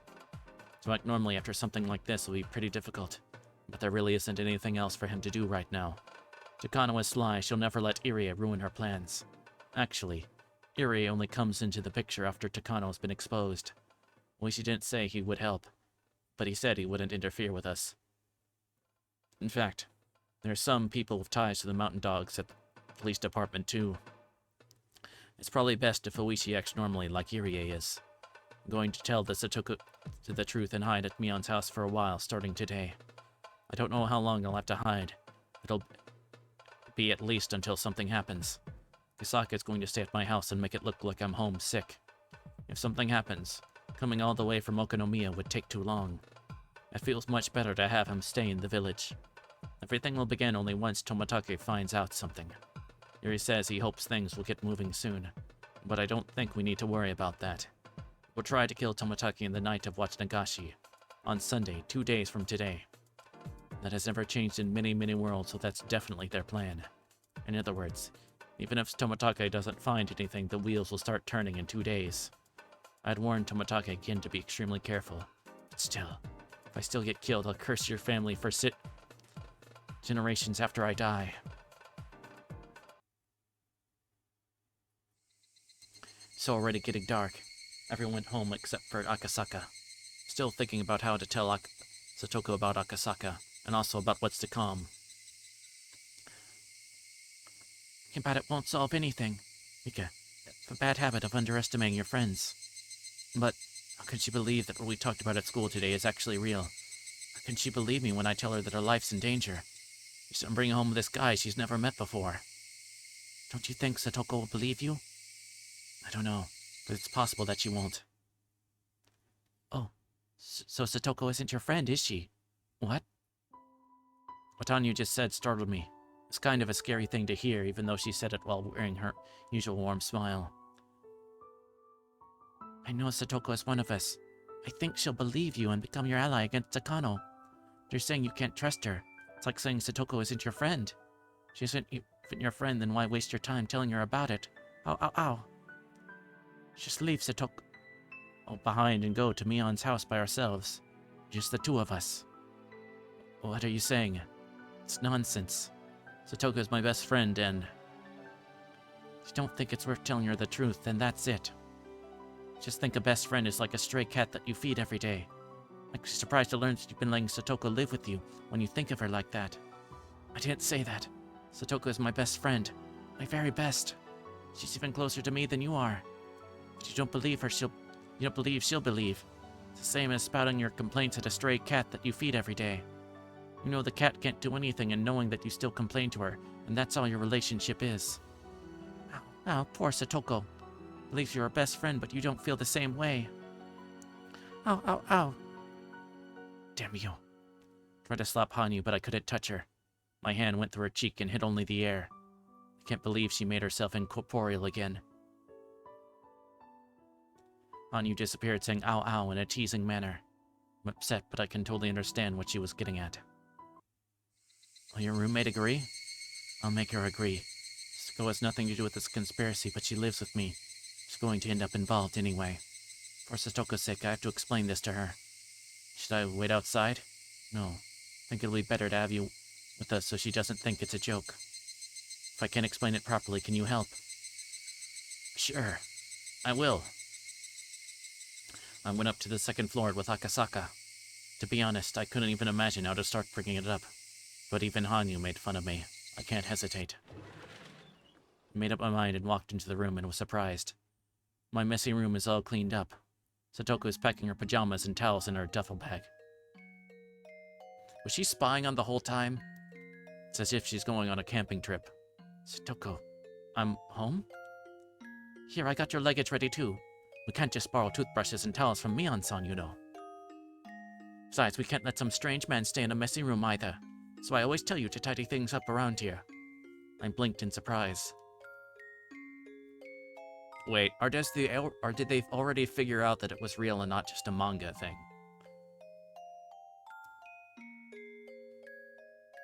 I think they figured it out. Oh wait, but then how would they know about the... Okay, let's just find out. Understand what Satoko already knows what's going on. If she saw me, Iri, and Tomatake talking behind the shrine with Oishi and a strange man, she'd be sure to get curious. Satoko must have overheard our conversation. Not only that, she packed our luggage and cleaned our room, which means she already knows Akasaka is going to stay in this house. She must have come home in a hurry to get things done. So it wasn't just a storyline for some comic, was it? Yep. Okay, she overheard. You know, that's what I don't like about you, Rika. If I ever doubted you before, I always thought that I was your best friend, that you would count on me before anyone else. I'm sorry. No, it doesn't seem that angry. Rather, she seems shocked that we talked about school is real. She isn't really that upset. This is exactly what Hanyu said. I thought Satoko was my best friend, but I couldn't trust her completely. Having realized this, I apologized. So she turned around as if to tell me there's no time for apologies. I think she accepted it. As the proof of that, she's getting things ready to go to Mion's house. Thank you, Satoko.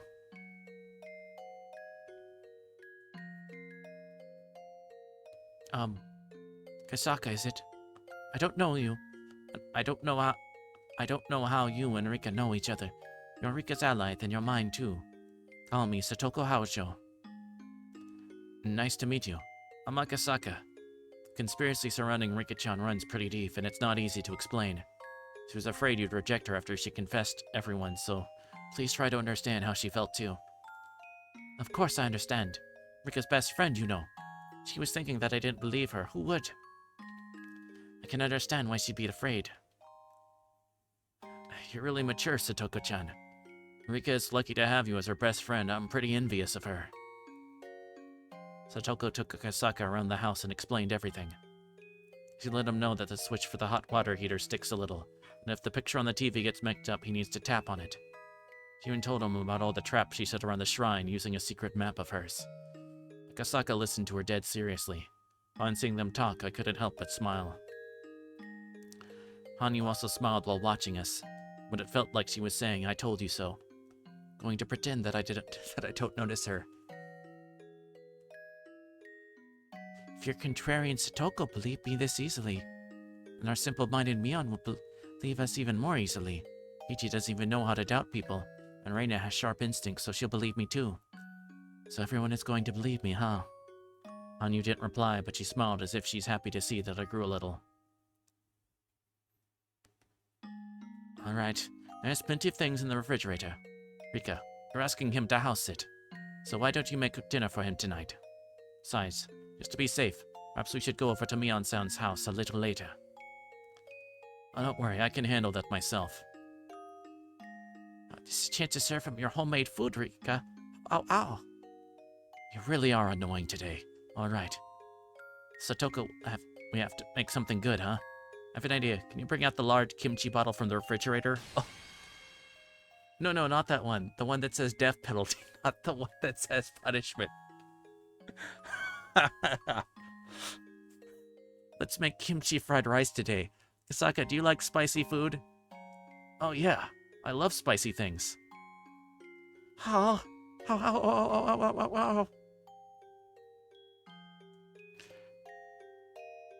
The cream puffs in the refrigerator have expired, so let's throw them away.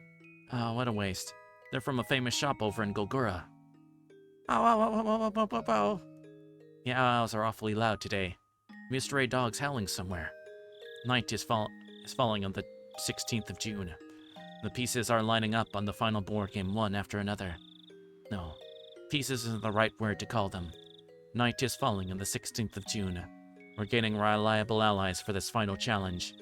Our first key, Tomitake, will be killed in 3 days. Fate is going to change before that point.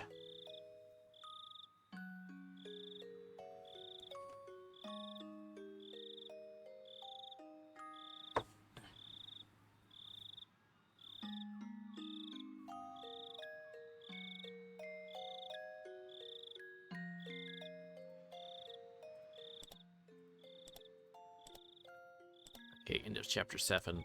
We're gonna call it for tonight on that. I'm wondering...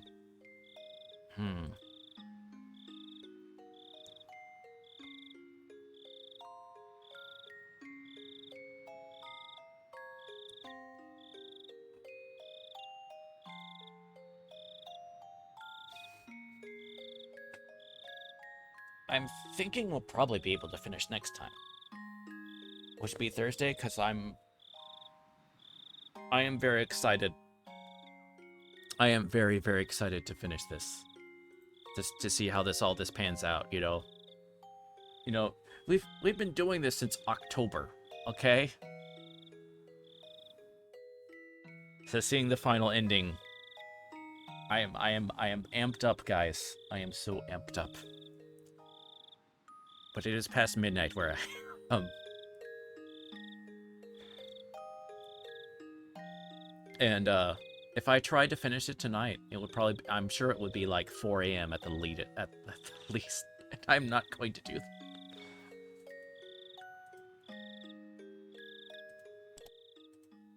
So anyway. So I hope you all enjoyed that, and thank you so much for coming by to enjoy that with me.